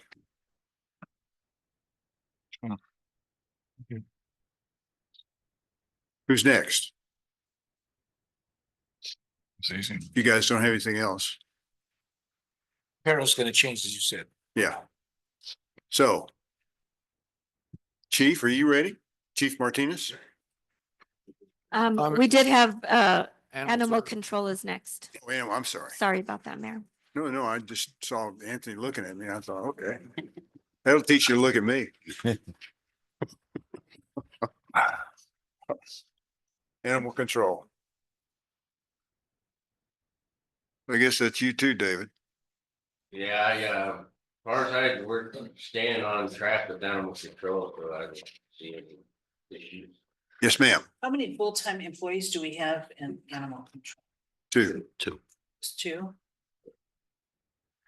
I have one question, just an oddity. Professional services were budgeted 10,000 and we paid exactly 10,000 to the penny in professional services. That seems odd and I'm curious what that is. The PO was issued $10,000, so it was just a flat $10,000. And who is that for? Or what is that for? Vet care. Vet care. So we just have a contract for With the on-call vet care, vet yes. that's 10,000 And then and covers if it us. goes over the 10, then we can change the PO. What if it goes under the 10? Then we can, Has that ever happened? No. I don't know. I'm apparently not good at writing contracts because mine all. You mean some people pay you less than what you? Yes, every year it goes down. Council Mayor, Well, you're obviously in the wrong business, huh? Lieutenant Wiley gave me permission to speak. Oh, okay. All right. Go ahead. So there's money in there for 10,000. They also have a dentist friends grant. They also had the money that the council gave them. Where is that? So what they were doing is they cut POs to your budget and then you spend them. And if you go over, you can use another fund to cover it. Okay. If you know Chief Manager Capra, he really tries to keep a flat budget.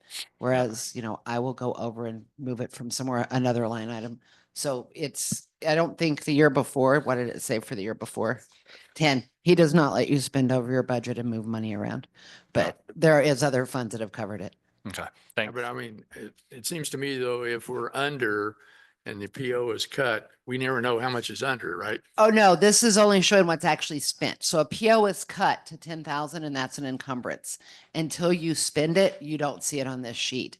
So like when Chief talks, you're going to ask him about something and he's going to tell you, oh yeah, I've spent it. I'm just waiting for the invoice to be paid. Encumbrances don't show up for you guys, only cut checks. So this is a cut check for 10,000. But other budgets where you're going, oh, they haven't spent it, may have a PO encumbering all that money and we're just waiting on an invoice. Does that And make if that sense? invoice doesn't come in, That invoice, if we spent it, that invoice better come in because it's got to be paid or we have to do a whole bunch of paperwork on the back end. So Okay. you write a PO, you can write a PO to Lowe's for $5,000 because Lowe's is a state contract and go get paint, salt for your water softeners, all those things.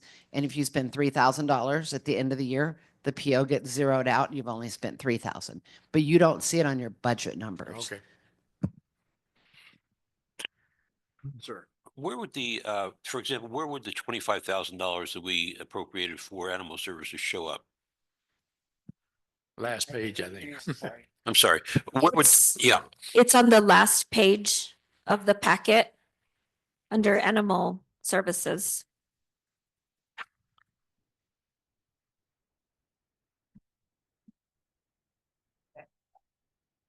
second to last page, third to last? They're to the last, I'm sorry. Well, it's last page I've got. Let me see it. Fire department. It's under Fund 263, Animal Looking for- Services Bill, That's right. on the last page. At least on mine. We might have the other ones. I'll get one brought so we can see that. I'm just, yeah. Yes. I asked. It's in the packet and I'll have Sky bring us a copy Well, I of asked that. Ron how much was left, how much was spent of the 25,000, how much was left? There was $821 left. Yeah, yeah. Yeah.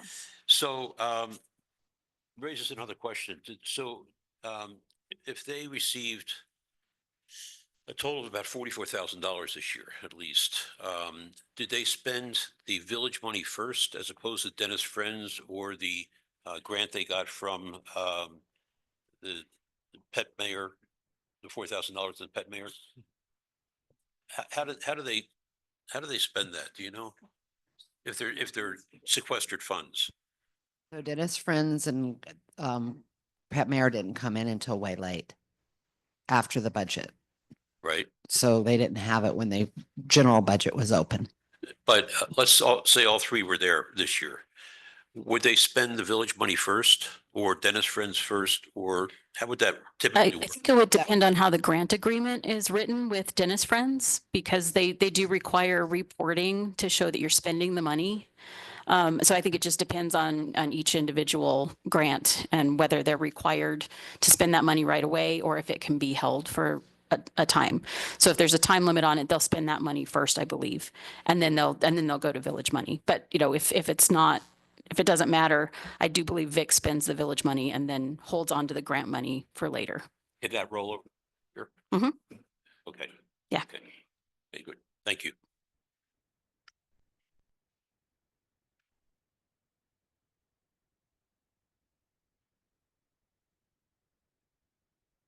We ready to move on? Sure.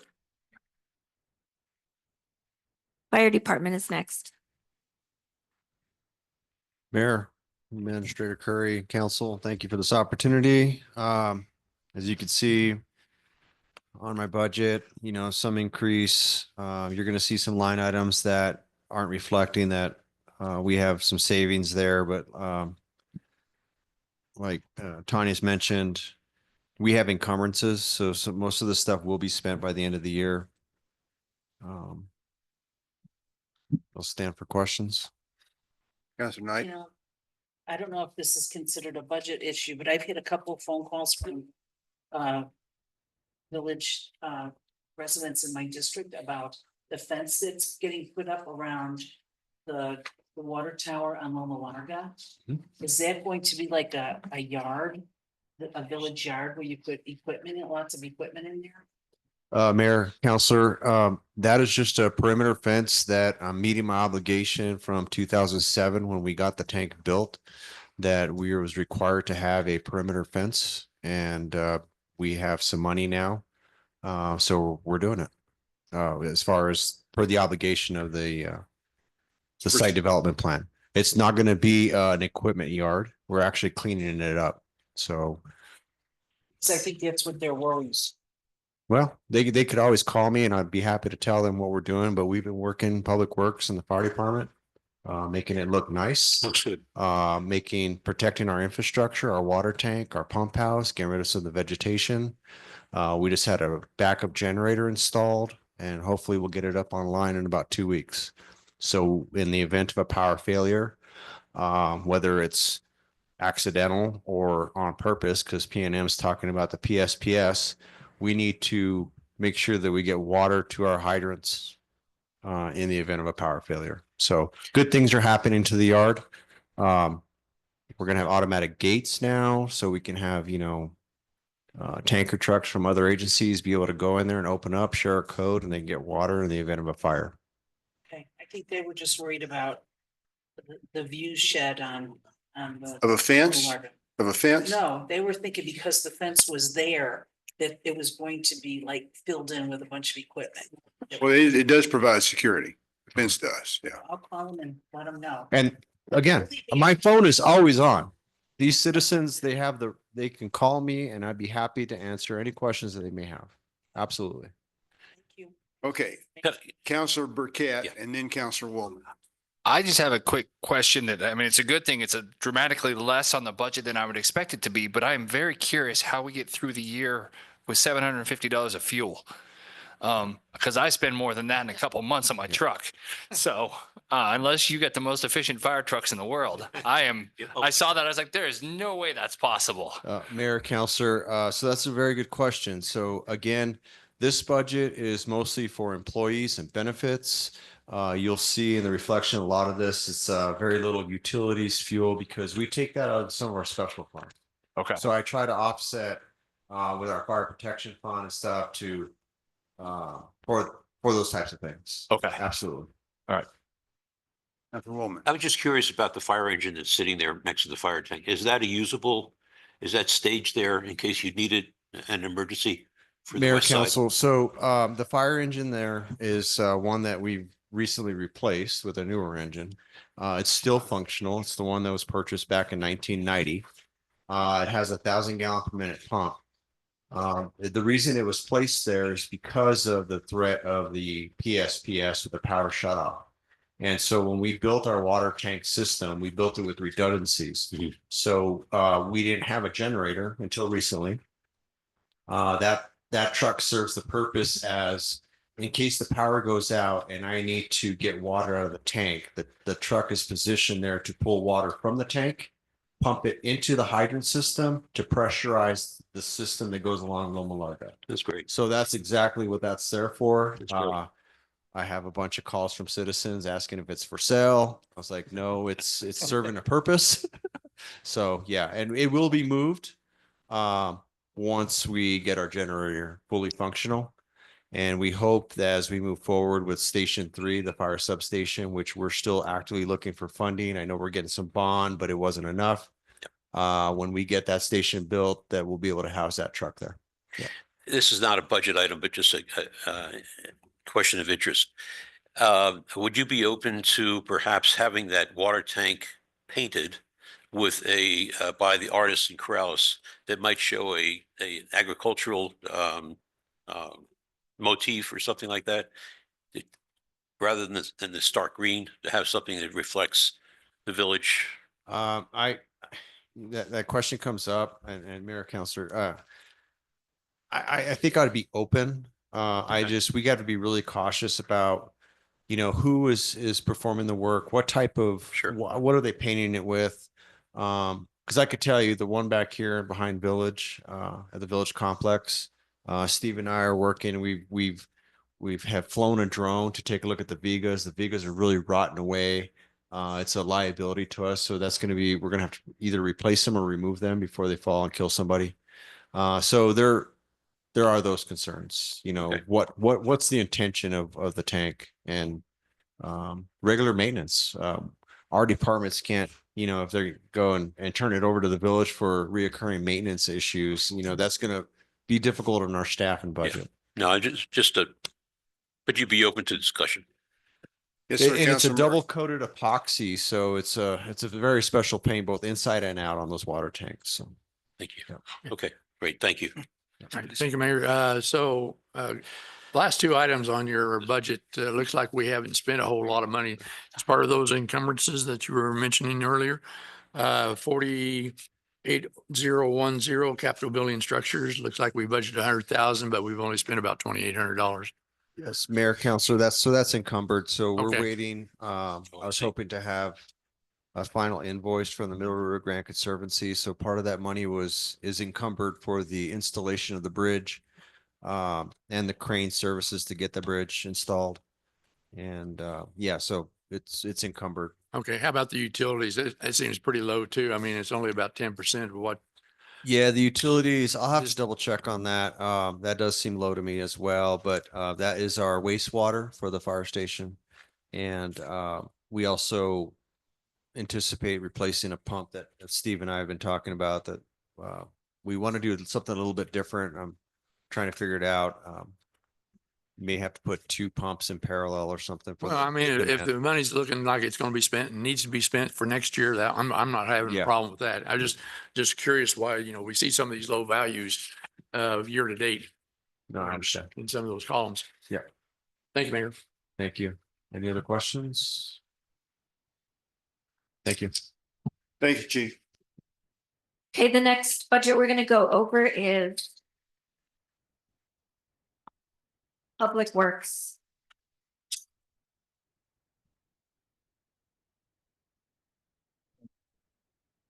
My budget is basically the same as last year, within, I think, 25,000. So if the matches come through for the transportation project fund, it'll be 31,000. If the funding goes through for the local government road fund, it'll be 155,000, and then if the map goes through, our match would be 167,000. Basically, everything else is the same as we had last year, budget wise. Questions? Steve, you have bond money to cover some of those matches, correct? So Yes, Matt, what is other contractual services? It's the same as on some of the other ones where we're budgeted 30,000 and we've spent 0 so far this year. What might hit that before the end of the year? our that's actually a tree budget. I think it got miscoded, but we have a tree budget that we use to, and we share it with fire too. That's how we got some of the trees down on Gossett Lane and the one on East La Entrada. Okay. Yes, sir. So also on capital vehicles, it looks like we budgeted around 19,000, but we're not showing any expenditures. They're just haven't got the invoices in yet, or? Yeah, we have a lot of vehicle maintenance, and we have a lot of vehicle improvements that just haven't come through yet. Okay, and also, I suppose that the capital roadways is what you were talking about with the map and the local government stuff. Correct. Okay, no problem. Thank you.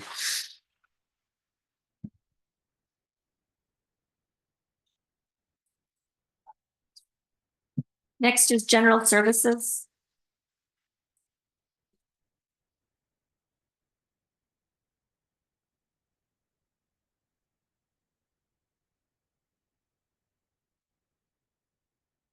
All right. So I have a quick question about this one, Mayor. Yes, sir. Just right off the bat, legal fees are up over 50% or our budgeting. We're going from 144 to 224. What is the reason for such a huge jump in cost on legal fees? That's what I mentioned earlier about the water. Okay. Okay, so all of those people on that water council, regardless of if they're legal or not, we're going to classify that as a legal fee? Just because they're kind of evaluated? Comes out of that line item. It'll come out of the line item. We're looking at, 80 grand. we're looking at potentially 3 attorneys and a water chronicle expert in those costs. Okay. When I say a somebody that knows where to go to look for water rights and how they came into being. There's this particular skill set for that we found out that having that ability to have this particular person involved is a better way to face the state engineer. Okay. So it may not be exactly this analogy, but it's sort of like a title search. Yeah. To verify the water rights go to this chunk of land. Because when we go to the state engineer, we want to have all our ducks in a row so that he or she, is it a she or now or is it a she? Yeah, she. Will be very agreeable. Yeah. To the village. Okay. And what we would like to get. And council, we have a whole drawer full of files labeled water rights. Yeah. And some of them, there's like 3 or 4 copies of one application. And we just need somebody to come in that knows what they're looking at and can figure out, okay, how many acre feet of water does the village actually own right now? And what properties are those tied to? So that's part of this. Okay. I mean, even at the peak legal fees that we're paying our lawyers, that's a lot of hours, 80,000 additional dollars. So, I mean, it seems like a lot. Maybe it's very worthwhile, Well, but we may not need it all. yeah. 80 hours. We also need to update our 40-year water plan. And that's one of the things these attorneys are going to do for us. Because our 40-year water plan is 20 years old. Means we got another 20 years. Yeah, but we're gonna try to put some more stuff in there that says this is why we need the water and this is what we're gonna do with the water. And we know you like that idea. I do. I'm pro water. And So you'll be with the council 20 years, so. That's right. To use an old cliche, we want to measure twice and cut once. That's right. And that's what we're looking at here with that as we face the state engineer. Or maybe measure twice and pour once instead of cut. That's- Try the meatloaf.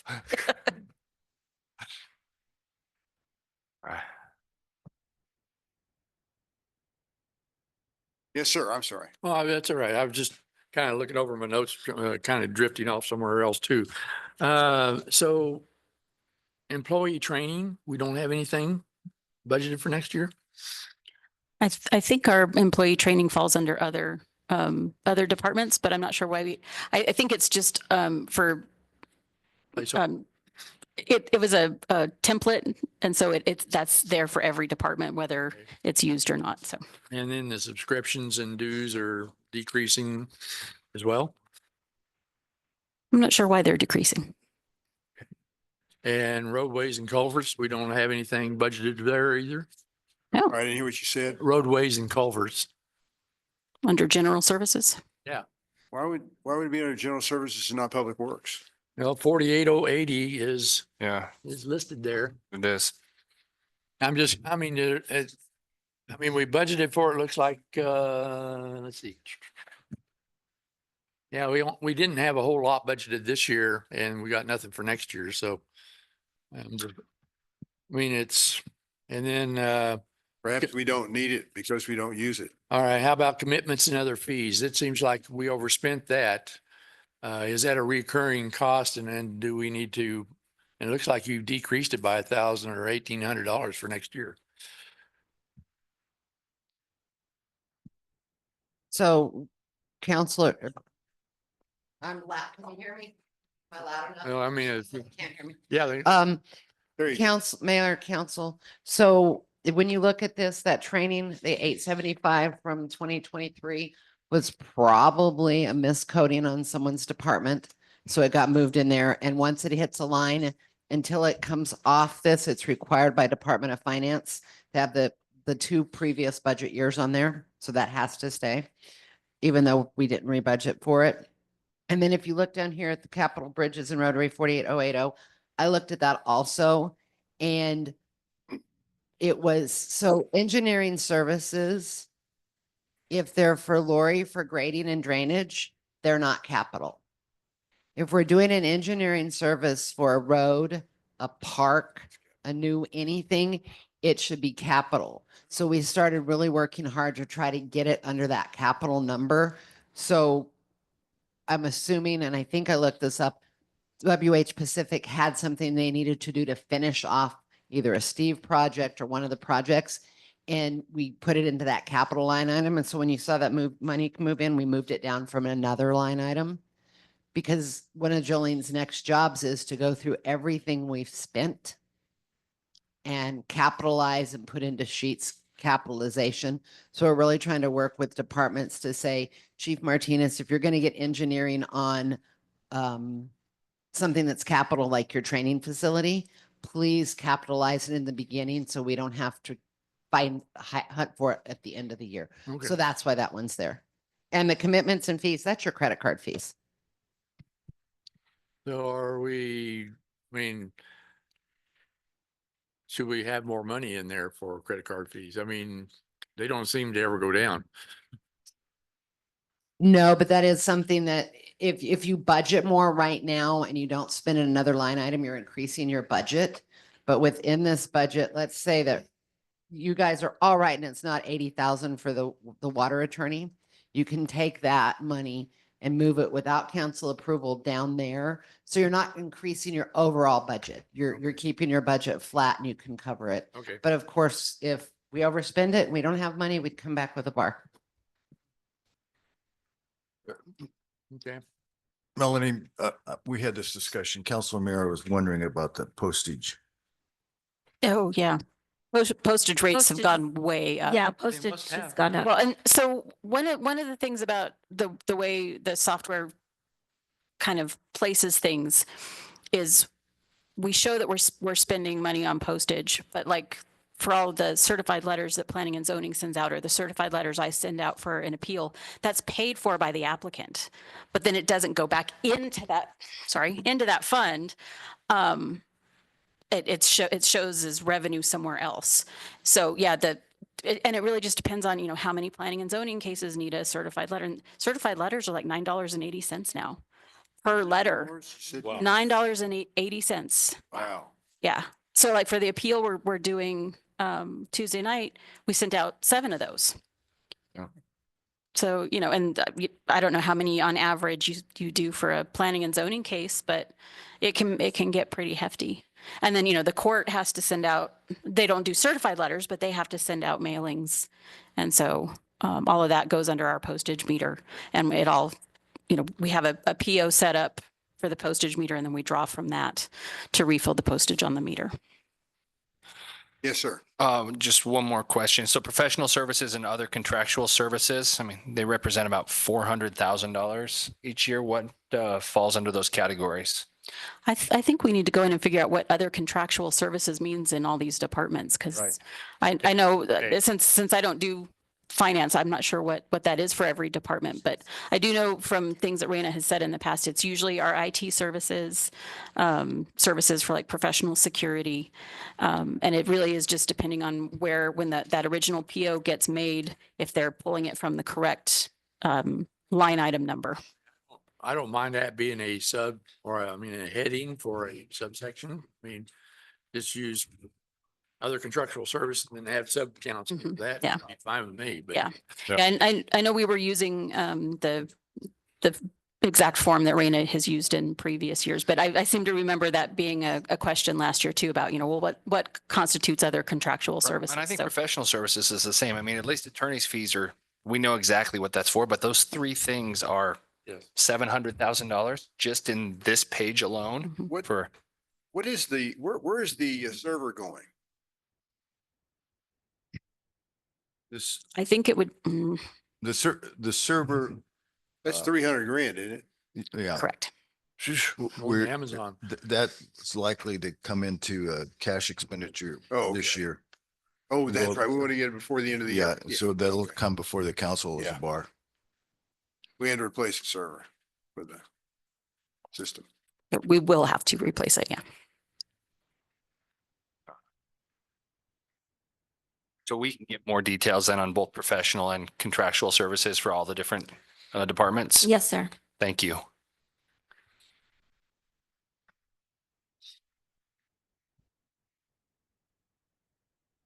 Okay.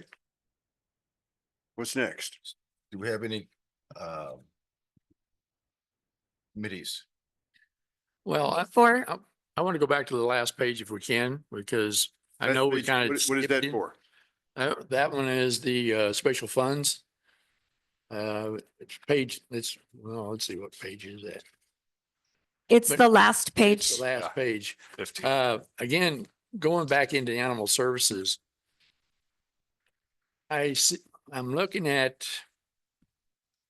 All right, let's get on.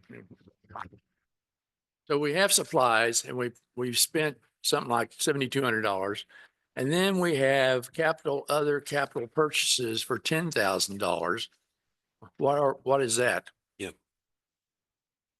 I believe that was the money that they set aside for the landscaping that they're completing right now. And I'll show you pictures on Tuesday night.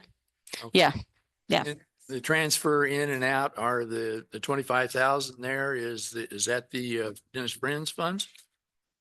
I don't think it was that Oh, much. That is the funds you guys put in there because it's cash. Okay. So usually special funds are either cash from another entity or you move cash from your balances in like Casa San Ysidro's cash. Okay. Councilor Walden? Yes, I had a question again on animal services, professional services.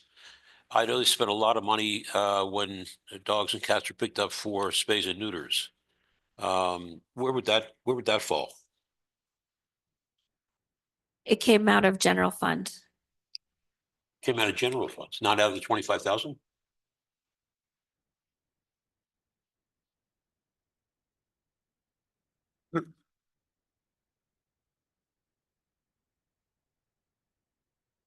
I will get that information for you, sir.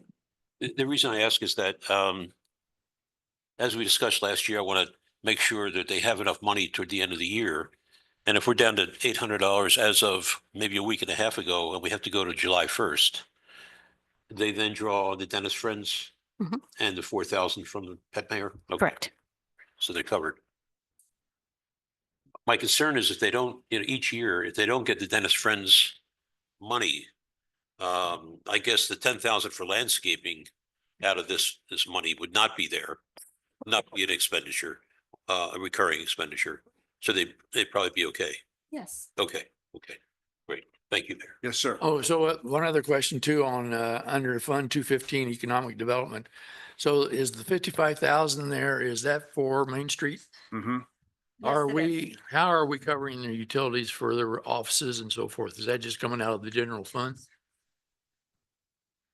I believe so. I believe. Because right now, since they're here as part of the court building, it comes out of like administrative funds. Move them over to the Wells Fargo.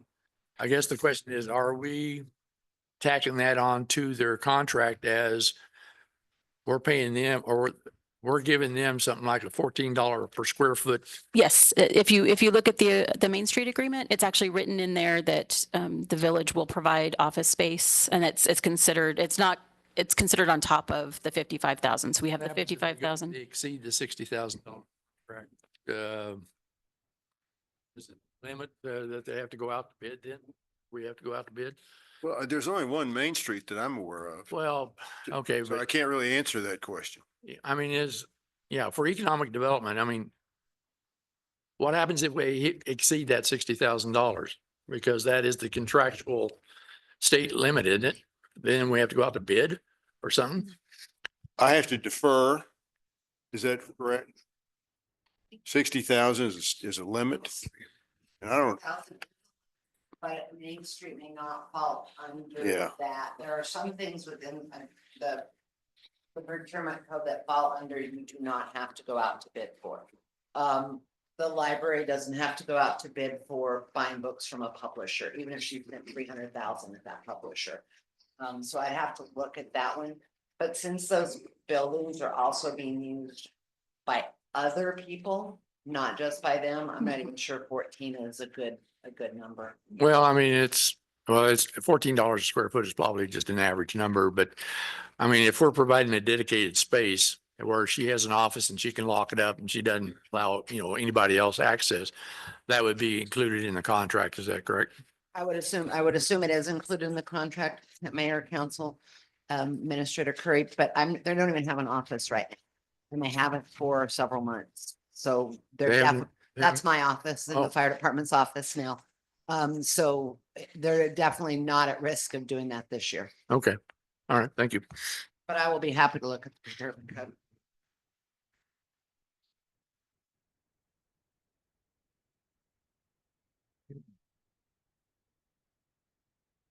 So can I make one point about revenue? sure. So I think for property tax, we need an increase on there. I mean, it's a bare minimum of a 3% increase every year, correct? Or that we're gonna get, The county does that.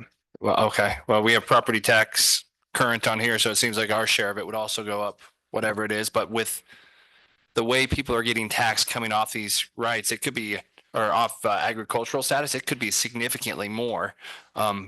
I just talked to somebody that just got a bill for $37,000 this month from 1,400 last year. And they had claimed that fallow land program because of the drought, and they just got tagged with, a very significant increase that they can't afford. I've heard 90,000s from Yep, 20,000. insane. I would think if they part of the whole land fallow program with the MRGCD, they have plenty of standing as far as saying this is totally unfair, regardless of what the rules say that the county assessor goes by. Yeah. The county assessor said when she was here that there's a time limit on how many years in a row they can claim that. Okay. And they were not going to, and they were not going to make an exception because of the siphon. Yeah. Because they needed to make it fair for everybody Crazy. was the justification for that. Trouble is, I don't know that every other I county's understand doing that that. I understand you feel like this is not done universally across the state. Right. Yeah. But when you look at the rules that they follow, the legislative rules that they follow, I mean, they're doing the things that they're supposed to do. And we sat there with them and talked about it. We had several of them here come and talk about it. Right. So I think perhaps it's going to be in the legislature's court to deal with this. And I agree. And that's how come the issue became a little bit clouded when they decided maybe there should be a tax and rev issue as opposed to where we were discussing it in that particular committee. And I think it's right. I mean, we'll take it to Tax and Rev and let them decide whether or not there are some changes that need to be happening. Oh. And that it should come from that committee, we hope. I think we have one more set of numbers to look over with committee requests. Is that right, Joe? Yes. Can you guys hear me okay? Yeah, we can hear you. Okay. For the committees, the first request we have is for the Bicycle and Pedestrian Advisory Commission. They're asking for $480 for rides and strides Giddy Up.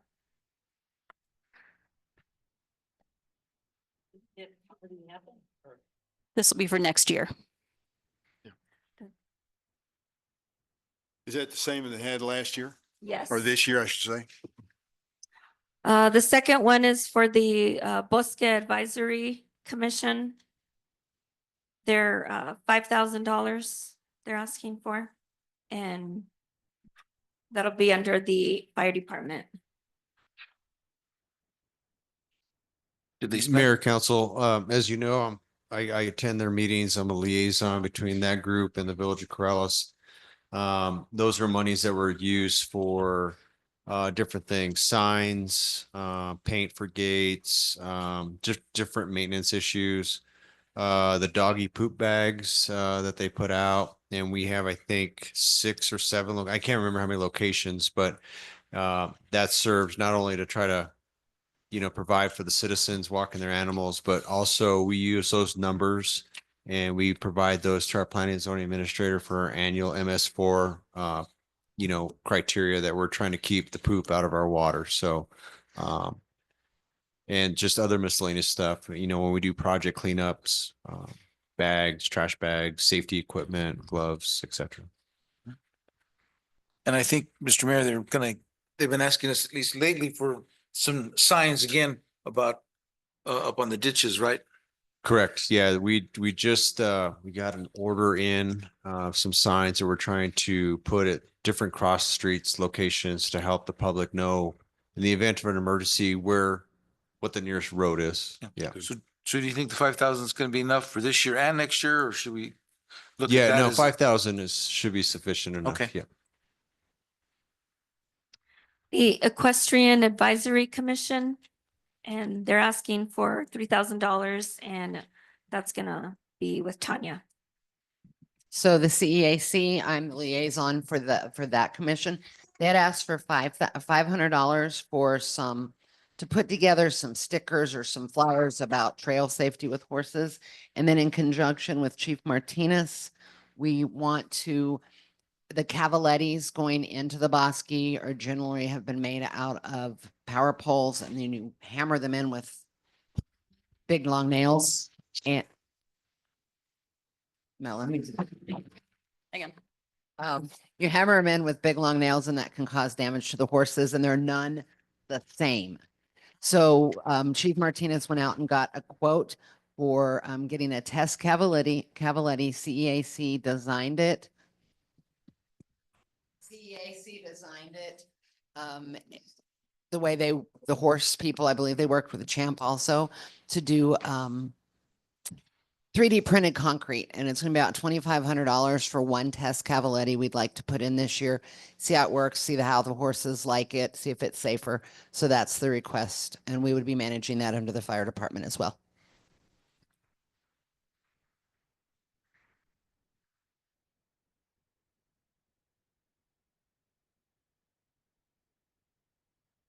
Okay, the next one is the Farmland Preservation and Agriculture Commission. I think Melanie has information about this one. They're asking for $3,500. Yeah. So I'm the liaison for the Farmland Commission. They want $500 to create a bilingual coloring book to give out to kids with some of the wildlife that can be found on some of the easements here in the village. And then the other $3,000 is for signs for the new easements for the upcoming program for farmland easements. These will be signage to go on existing. It would go on, yeah. So on each one of the existing properties, they have signs that have like the wildlife that can be found, birds and animals, some of the plants that you find on that property. So each different easement has one that's specific to that location in the village. So any new easements that are purchased with the bond money, they would like signs to match the other ones. Yes, sir. Does that include the Taos easement as well? That's, The Taos easement is on that. I'll have to find out from the committee if it's Good. on there. not too far from where I'm at, over, I think, on the next road. So I'm just curious. The library board is asking for 2,000.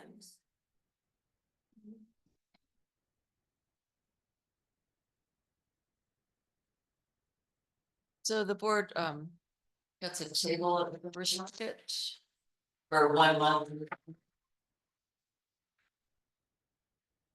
Hopefully August, they promote library programs, they give out flyers, and they have some library swag, such as this pen and some stickers and sometimes bags.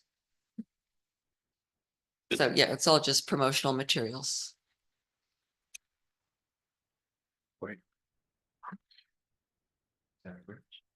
Sometimes you can find our village administrator passing those out. Who was selling them the last time I saw that? Damn, counselor. Shouldn't have said that. So, That's all the information I have for the commissions. So, I do have So one the- question, yes, sir. if I could, on that, I forget what the full name is, the Giddy Up thing. Yeah, Yes. right. That's part of Viva Corrales, right? So couldn't that come out of the lodger's tax? I know it's not a lot of, No, I think the type of things that they want, because I think they use it for getting supplies, like for the painted pony event. For example, I'm sorry? did they buy helmets or get helmets?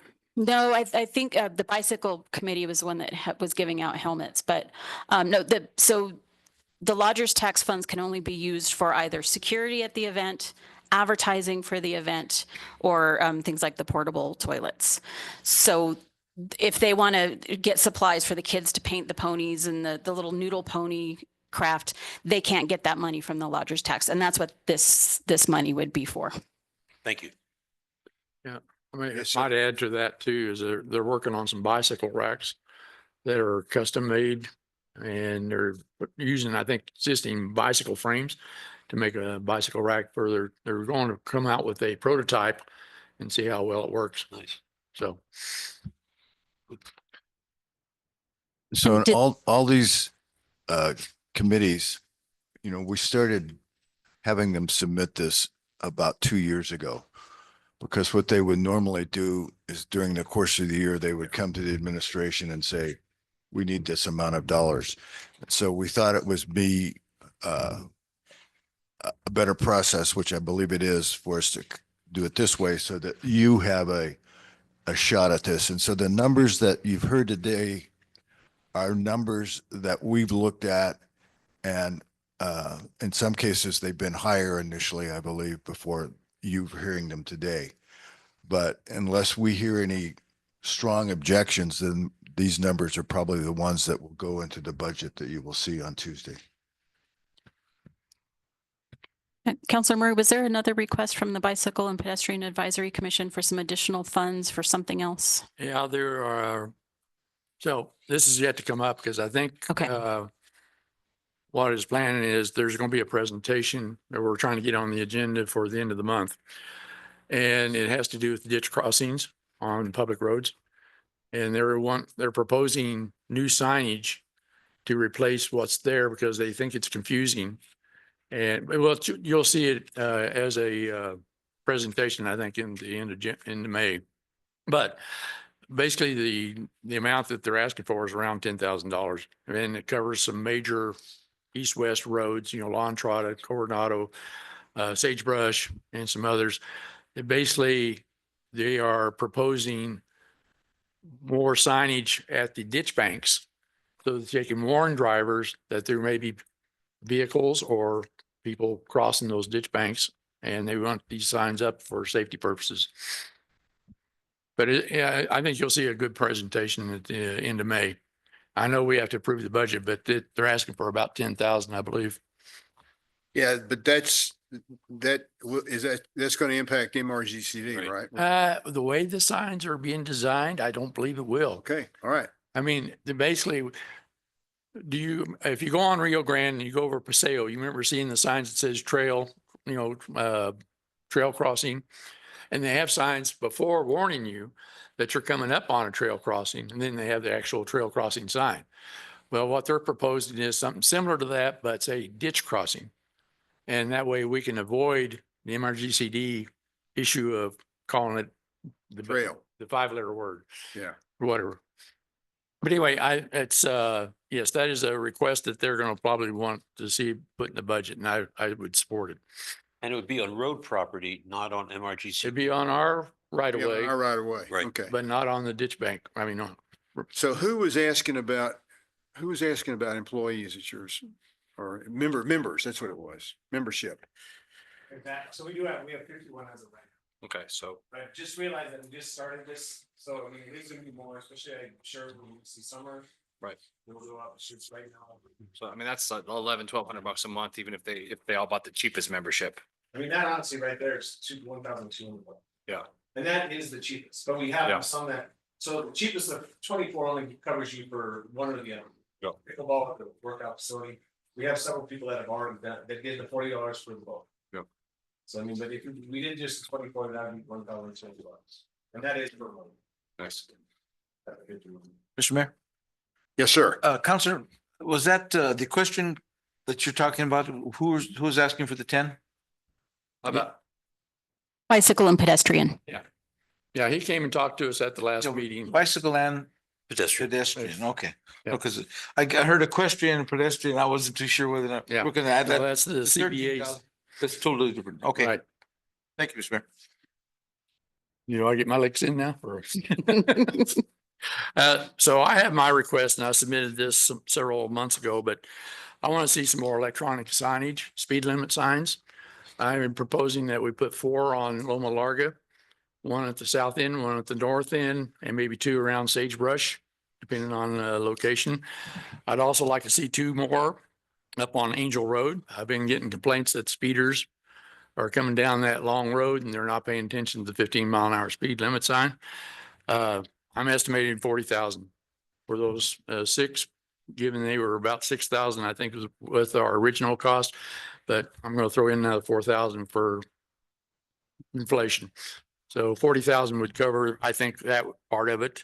I'd also like to see the striping on Angel Road. It should have been done when that new pavement went in, but it didn't.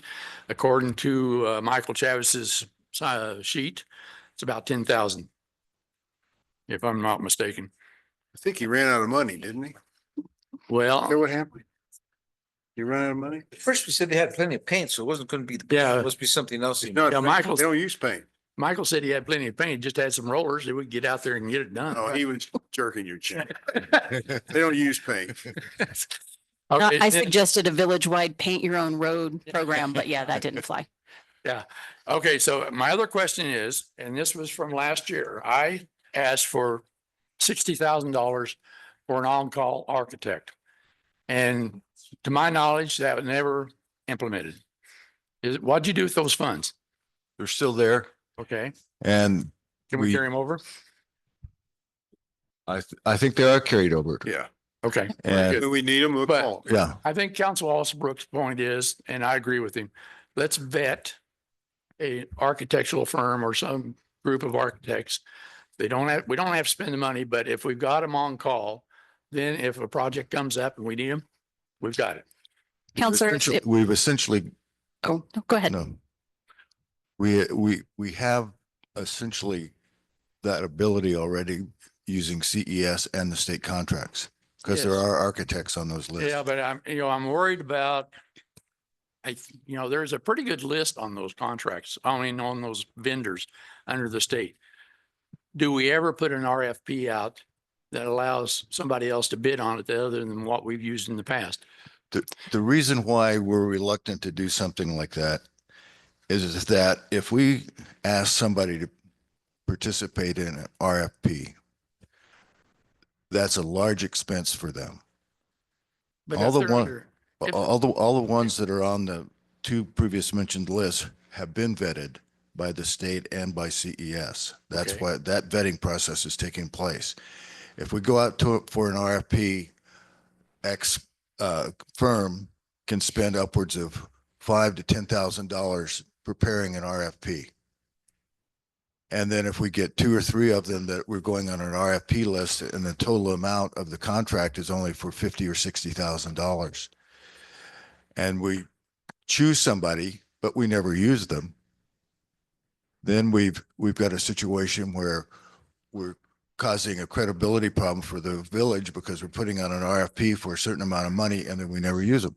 Well, okay, I'm And then we avoid all that by going and using a CES or okay. a state contract. Okay. Example, we've got out RFPs for engineering, we got RFP for legal. We know that we're going to use those contracts because we have ongoing activities in the area of engineering and legal activities. So that's a whole different situation and that's why we go out for RFP for those two items. Okay. I don't have a problem with CES as long as we get a list from CES that says, here's about 15 contractors that you can choose from. And let's then do that instead of using the same ones that we've been using for the last 10 years. I mean, I think that gets us into an issue of trust and transparency with the rest of our residents. If we're going to use these state contracts, then let's get a list from them and let's make a choice from somebody that's available out of that list. That's all. I mean, it's for transparency, and I think it builds trust if we are not using the same company year after year to build things. You know, it's just one of the issues I have. Okay. But the 60,000 is carried over. Okay, thank you. Glad to hear that. And I think Steve, did the 40,000 from this year for the electronic signs carry over into next year's budget? Did the 40,000 we spent on electric signs this year, because it was in our budget, did that carry over into next year's budget? Okay. Okay. Yes, sir. It did carry over. Oh, it did? Yes. Okay. I'm sorry, I misspoke. So does that mean we don't need 40,000 new dollars? It's already in there. So we just, the difference between the. But you, all right, you installed 4 electronic speed signs. That came, I don't know, did we budget more than for the cost of those? Because I only asked for 30,000, I think, for originally. It's 24,000. Okay. It was like 6,000 for the sign, and that's why I called Steve over because it was 12,000 for the install, which was a lot, and they watched them. They don't need to pay for the install, they said. Okay. So it's still 6,000 a sign, the money, the 30,000, they spent 24. Okay, It just so, was put under the wrong line item and we had to do some expense moving. okay, so the amount carried over is just the balance difference? No. Should have been refunded if it wasn't to look at it. Oh, okay. Didn't change the budget much. So if it was 30,000, then we can add another 10,000 to cover the additional signage then. Are the signing, That'd be the remember where that would go, that's you guys' Yeah, that'd be the question. Are those portable, Mr. Mayor? Are those portable? No, they're anchored in the They're ground. gonna be anchored. That's what I heard him say, put it. So I have one up on Cafe Contenta that's portable. How many more of those do you have? We got 2. You still have the 2 and they're still working. They apparently. You have. There's one in Loma Larga for the metal arc. So we have a total of 4.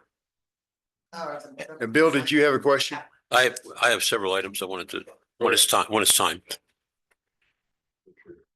But we only have 2 that do the speed limit though, right? Yeah. Yeah. Oh. Yeah. The ones that Public Works has don't have the speed limit. They're just the electronic signs. Sing signs like driving. and- Yeah. Oh, like. metal Right. mark, Yeah. So roadblock. to answer your question, Counselor 2. Gotcha. You ready? Sure, go ahead. Yep. So I have several items dealing with animal services that I want to discuss. We've talked in the past about the possibility of or hopefully getting a separate building for cats. We have a building for dogs. It's not what we hoped for. It costs a lot more money than we thought it would, but it's there. I have gone over to Tough Shed and talked to them about the possibility of crafting something that would fit our space and our needs, and have come back with a price and kind of what we need. Basic structure would be probably around 20,000 for a 16 by 24 foot building, about 384 square feet. It would need finishing on the inside. And we could talk about how we get to that point. But the total probably be under $40,000 for a building. One of the concerns is that if every building in the village has to be stuccoed, you'd have to have a concrete pad because their flooring, when walking on it, might crack the stucco. If we can get a waiver and have a paint color similar to the stucco in a building that is kind of off to the side, no one sees it, we could save an awful lot of money, but that's for an issue to come up later. Is it a wooden building or is it metal? It is a wooden building. Yep. Then it would need to be stuccoed. Does it not have to be It's for stucco? metal. They don't allow metal buildings in the commercial municipal zone, but wooden would be fine. Would be fine. Mhm. Oh, and it wouldn't have to, therefore it could be on their galvanized steel pilings rather than on a pad? Brian, question. Okay. I have talked with our county commissioner, Kathy Brook, to see if she has any extra funds. The mayor is always looking for other people's money, and she has committed to me her words that she would contribute a substantial amount toward this building. Off the record, my impression is that if she has the money, she'd probably pay for the whole building. So that's, yep, Isn't that why we just built that other building was for cats and dogs? yep, it was. And That so was now we want another one? when the building was sent to us from Pennsylvania. The area for cats was a metal grate that would come out about that far. And it was up about 2 feet off the ground and about 8 inches wide. That's what they consider for cats. It was totally useless. So it was not the design that we hoped for, but it came through that way, and it's now it can be used for 4 dogs for that money. So this is They do have kittens and things, and they do keep kittens in that room. But the main area is that they have condos that the Rescue Coop Karma contributed several years ago, basically boxes with holes. So I think this is from a humane perspective, in an animal-friendly village, and it's already paid for by the county commissioner. This is something we ought to take a look at. So,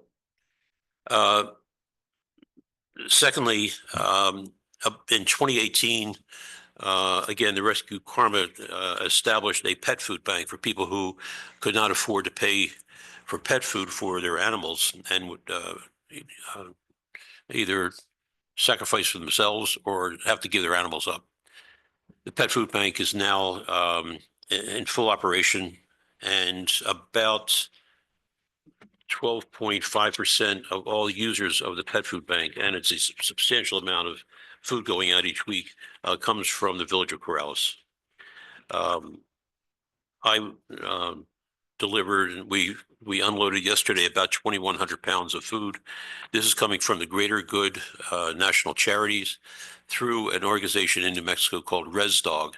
They have a huge Quonset hut out in Moriarty, and I go out there with our van and pick it up. And the food bank is now open 3 days a week, Tuesday, Wednesdays, and Saturdays, 9 to 3, and it is used all the time. That food that I picked up to 2,100 pounds will probably be gone in about a week and a half. The advantage of doing that is that a bag of dog food, for example, that may cost $50 to $70 a bag in a pet food store, we can get for $3 to $5 a bag, and we pay only for the transportation to get the food there. So it's a pallet of food on average costs about $250, and I can get 3 pallets of food, which again was anywhere between 2,100 and 2,400 pounds each time I go out. So what I'm asking for is the amount of money that we put out for the food for the village of Corrales, which would come about $5,000 for a year. Last year, again, Commissioner Brooke gave us $11,000 because about 61% of all users comes from Sandoval County. And she felt that it was appropriate to do that. So she gave us $11,000 to the food bank. So I'm asking to cover the cost for village residents for food, $5,000 for the food bank. The third item we've already covered, which is the $25,000 to replenish the fund for animal services. And the final thing has to do with supervision of animal services officers. It's we've talked with Chief Vic about this several times. My understanding is he would not be opposed of moving animal services out of the police department. My concept would be to hire a supervisor for the 2 animal service officers who'd be a working supervisor who would also be involved with animal services needs.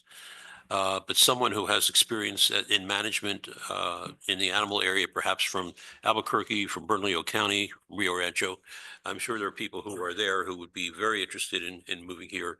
It would require a new FTE position, and I'm not sure, what that would involve. But I think if we are moving to a professional operation, many communities now have a standalone animal services department. Albuquerque's the largest cities. In other areas, it falls under Park and Recreation, or it falls under Fire Department, it falls somewhere else, but not under the police department because they have so much to do. This is really not in their wheelhouse to do this. And I think it's time we took a serious look at doing that.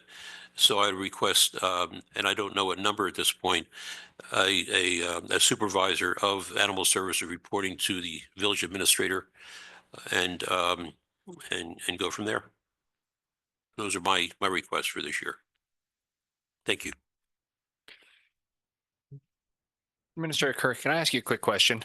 So, both of these guys have had individual requests. I know City of Albuquerque, the councilors have discretionary funds. Obviously, the county commissioners have discretionary funds. The state legislators have discretionary funds. Would it make sense at some point to look at giving each of the seats in the council a certain amount of dollars of discretionary funds for projects like this, so we don't have to officially put them on the budget and they can find some of these smaller dollar projects that they can just say, hey, this is something I think the village and my constituents say we need, and then allocate it to that with some sort of oversight? That's a question I would have to address with our attorney. Okay. Because you're essentially asking for an earmark.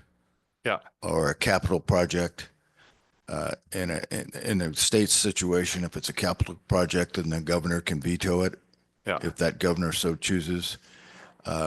Earmarks were in and out at the federal government for a while. They're back in now. Yep. Those cannot be vetoed, is my understanding. But it has to go through the committees now. Yeah. Right. Well, I And know so- Albuquerque City Councilors, theirs is but- 1.5 million each. Yeah. They have. So Albuquerque is, It's bigger. for yeah, sure. well, and it's a different class of municipality than we are, obviously, too. So that's a question I have to ask Randy because I just don't know the answer. My guess would be it would be challenging.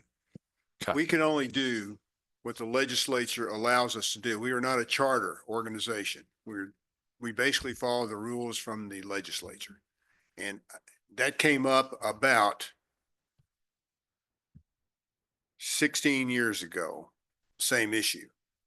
But, well, why can't we get, some money that we can arbitrarily use as needed? About the time we got districted, well, sometime after that happened. And it was just shot down. It just, no, we can't do that. I think the attorneys when he told us that, but that's been a long time ago. Okay, Councilor Murray, sorry, I interrupted you there. Well, no, I think I like his idea, but if I we don't. can't do it, go forward. So I just want to float this around too. So I've noticed a lot of communities, they set aside a certain amount of monies for capital projects, and we don't do that.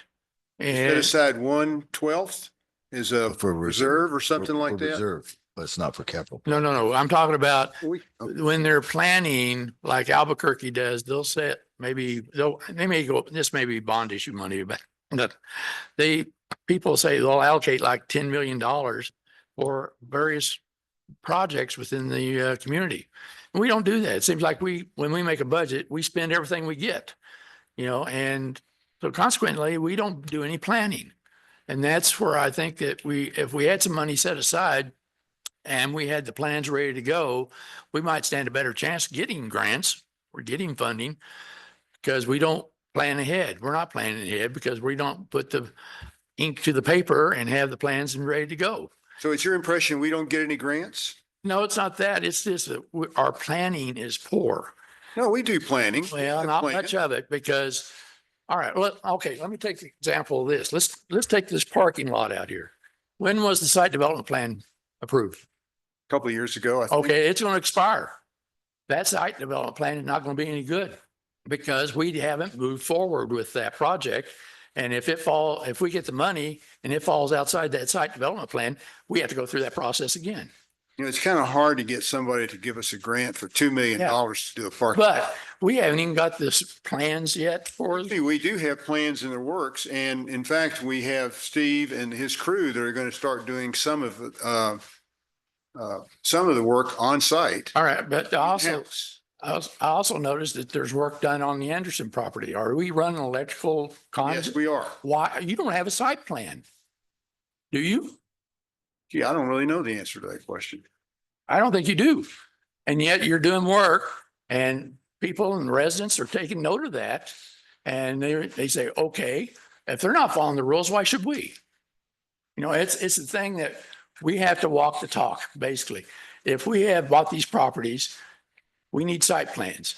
That needs to be drawn up and designed. And we need to have, be looking forward towards this. That's why I'm just asking that maybe we need to set aside a certain amount of money to take. We actually do have a site plan. It's just not something that's gone before planning and zoning. Well, then no, that's not a site plan then. We could probably take it before planning and zoning, what we have, because I was told one time you could put it on the back of a napkin. Take it to them. No, you can't. You can't. Probably in jest. That by me either. Well, anyway, I'm just trying to put this idea that maybe we need to set a certain amount of this budget aside, get some of these plans in place, like the cover for the Top Form Arena, things like your growers market. If you want to use the Anderson property, we need to have a proper site plan.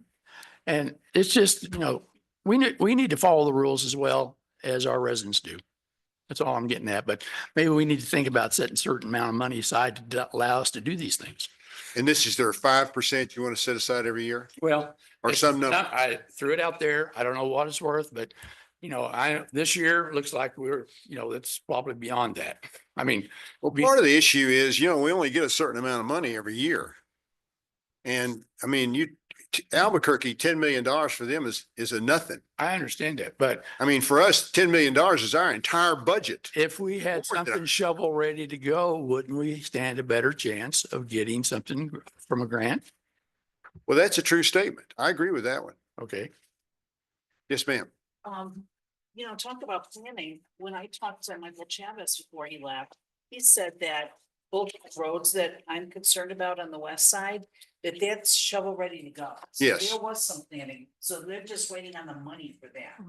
So now we haven't talked about that, but that's ready to go. There's some engineering and some planning on those. So as soon as the money comes in, we can do that. Yes, and we told our legislators that, and they wrote them down on their tablets and said, oh yeah, oh yeah, oh yeah. And then they didn't do it. Right, but hopefully they're still on Correct. the list, right?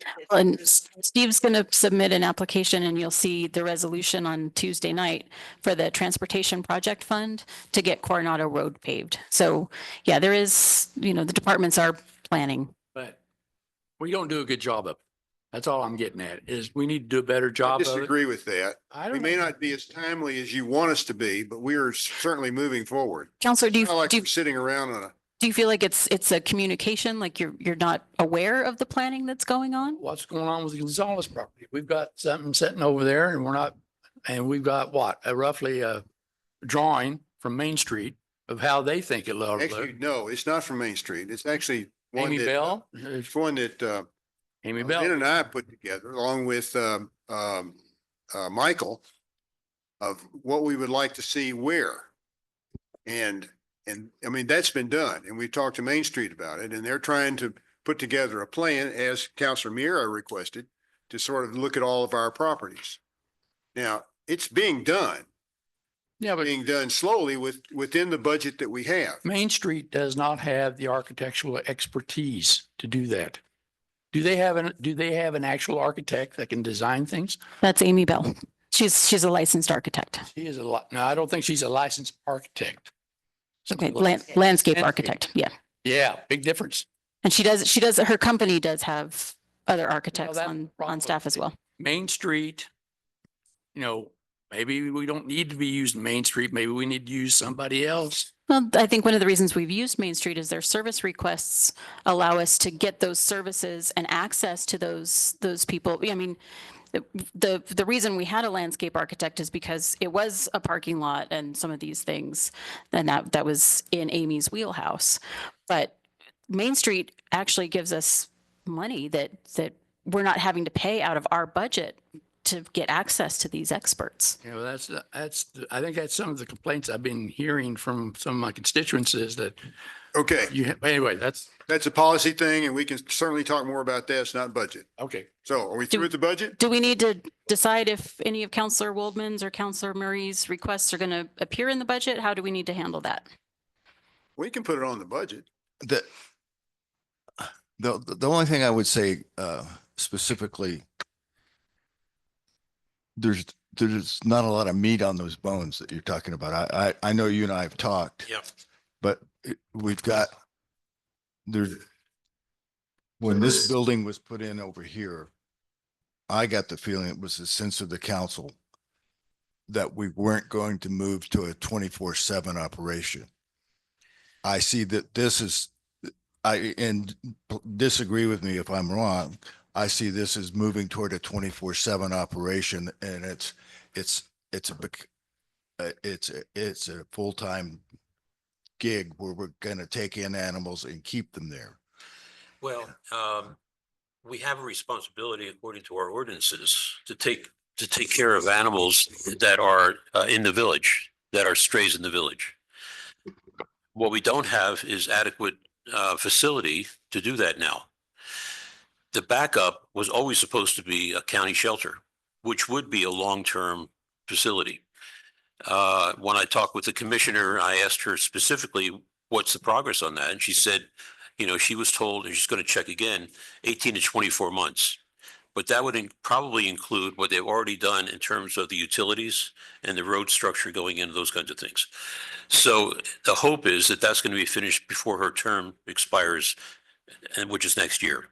They're hoping by September that'll be completed. So that's the backup for the long term. But for now, we have a responsibility to this community to take care of the animals that are picked up.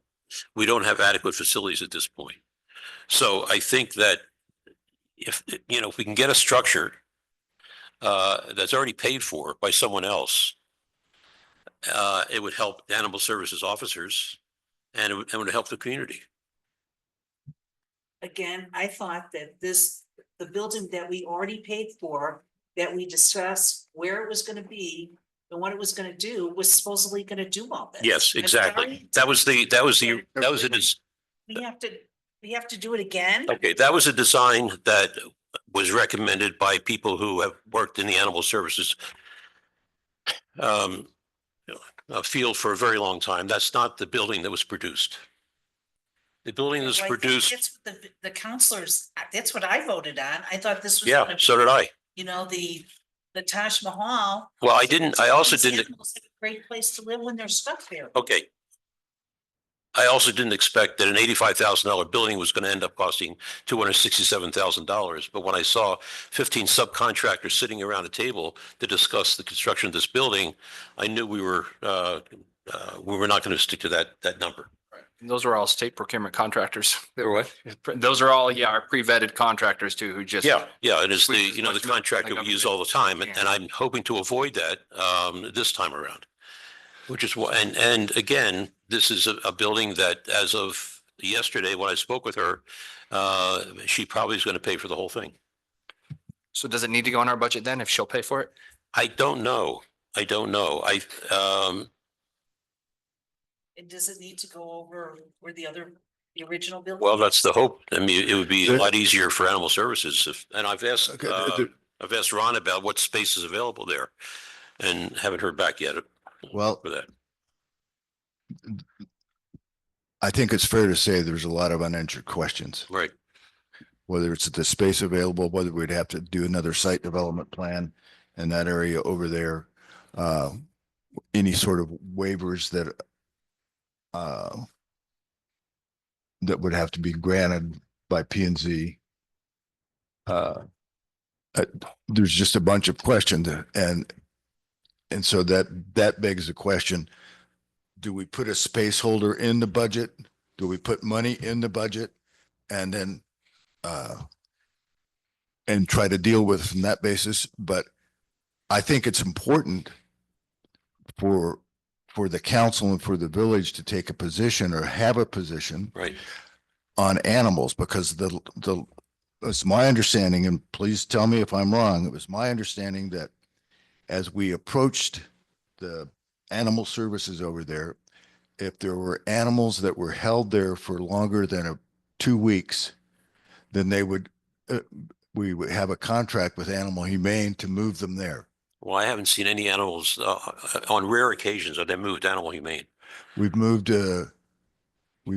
what, I think 1 or 2 and it's been rare. Yep. They've either been reclaimed or adopted. Or They adopted do a out. very good job in getting these animals adopted. Yeah. I think we've taken in 89 cats in the last period of 6 months. I think those numbers were 3 years. 3 years. Yeah, 3 years. We've taken in 89 cats. So, you know, the village, the council has to make a decision if we're going to get into this business, because it's a leap from where we are right now. Well, it's only a leap in terms of what kind of animals we're talking about. I mean, dogs, you know, it was just. No, I'm not, it's dogs, it's cats, but, and you know, you and I talked about this, and then it's a discussion of an enterprise that we're going to engage in by having a supervisor, a trained supervisor. Yeah, You yeah, know, that's a we're major moving change. into an enterprise. Yes. And if budget drives policy, which is what we're talking about here, then I think it deserves a robust discussion. Yep. And I'm not sure we can get that robust discussion in a period of, 27th of May. yeah. Yeah. You know, Yeah. but that's not to say that the idea is not worthy. That's not to say that the council shouldn't have its say as to what they want to do. But it's all squishy right now. In terms of the budget and in terms of the building, as I was pointed out, can we use that as a placeholder figure? And if it's, the funds are provided from elsewhere, other people's money, then that's removed from the budget or can go somewhere else? So here would be my suggestion. Yeah. Excuse me. Well, go ahead. We set aside, we say animal services, feline structure, and assign a number of $40,000. We say, food costs for a year, $5,000, and then put your $25,000 in the fund. We can discuss all of these, like where they go and what we're actually going to get done with this 40 grand. Okay. And we may not do any of that, or we may do that.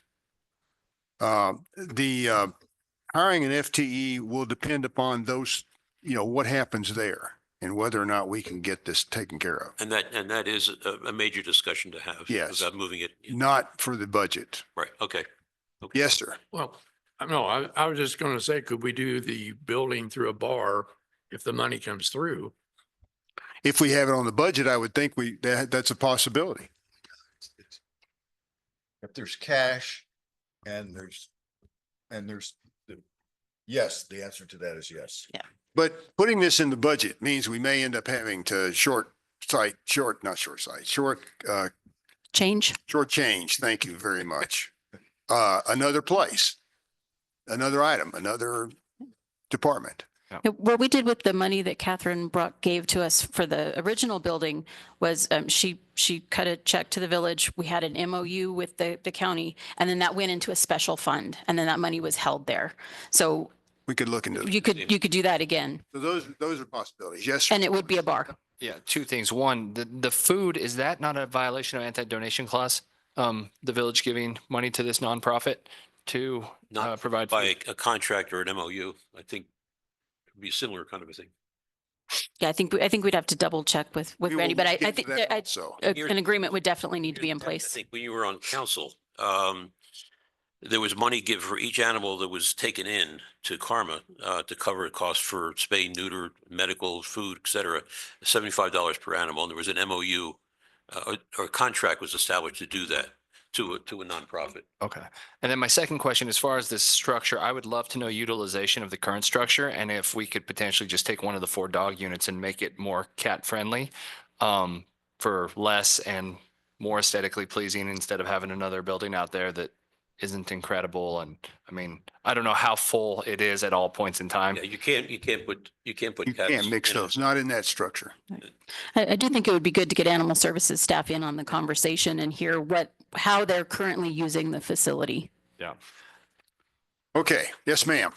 Say, there was unintentional consequences when we got that original building, and that we need to make sure that that money, if the money is there, that's fine. But if the money is getting pulled from, like, say, we had to wait a while to get a new heater for the pool, which brings in money. And again, I'm not against animals, but I just feel like, it seems to me, living here over 40 years, we always plan on something and then it's always too small. And then we have to go bigger and it costs us more money. I don't want to do that. And I don't think the residents want to do that. Okay. Mayor, if I may, before you close out the meeting, may I just say congratulations to Jolene for your first budget meeting. Absolutely. Absolutely. You did a good job. Anything else? You guys want to say anything? I- So utilities, I can't believe the utilities would require a site development plan, but perhaps as you say, we need to do that. And we have been talking about that. Again, it's a funding issue. We have to hire somebody to do the site development plan, even using the ones that we have. Well, it gets back to probably DOT. Didn't mean to open up another conversation. I was just making a comment. This is just an FYI. If you want to cancel the meeting, I can just. Well, I have another question. Well, no, it's not a question. It's a thank you to all the department heads and those representing department heads that are here today. For doing a really terrific job. Thank you. We really, really appreciate it. Yeah. Thanks, guys. This is dragging too long. Mayor, are you gonna adjourn the meeting? Oh, meeting's adjourned. Uh,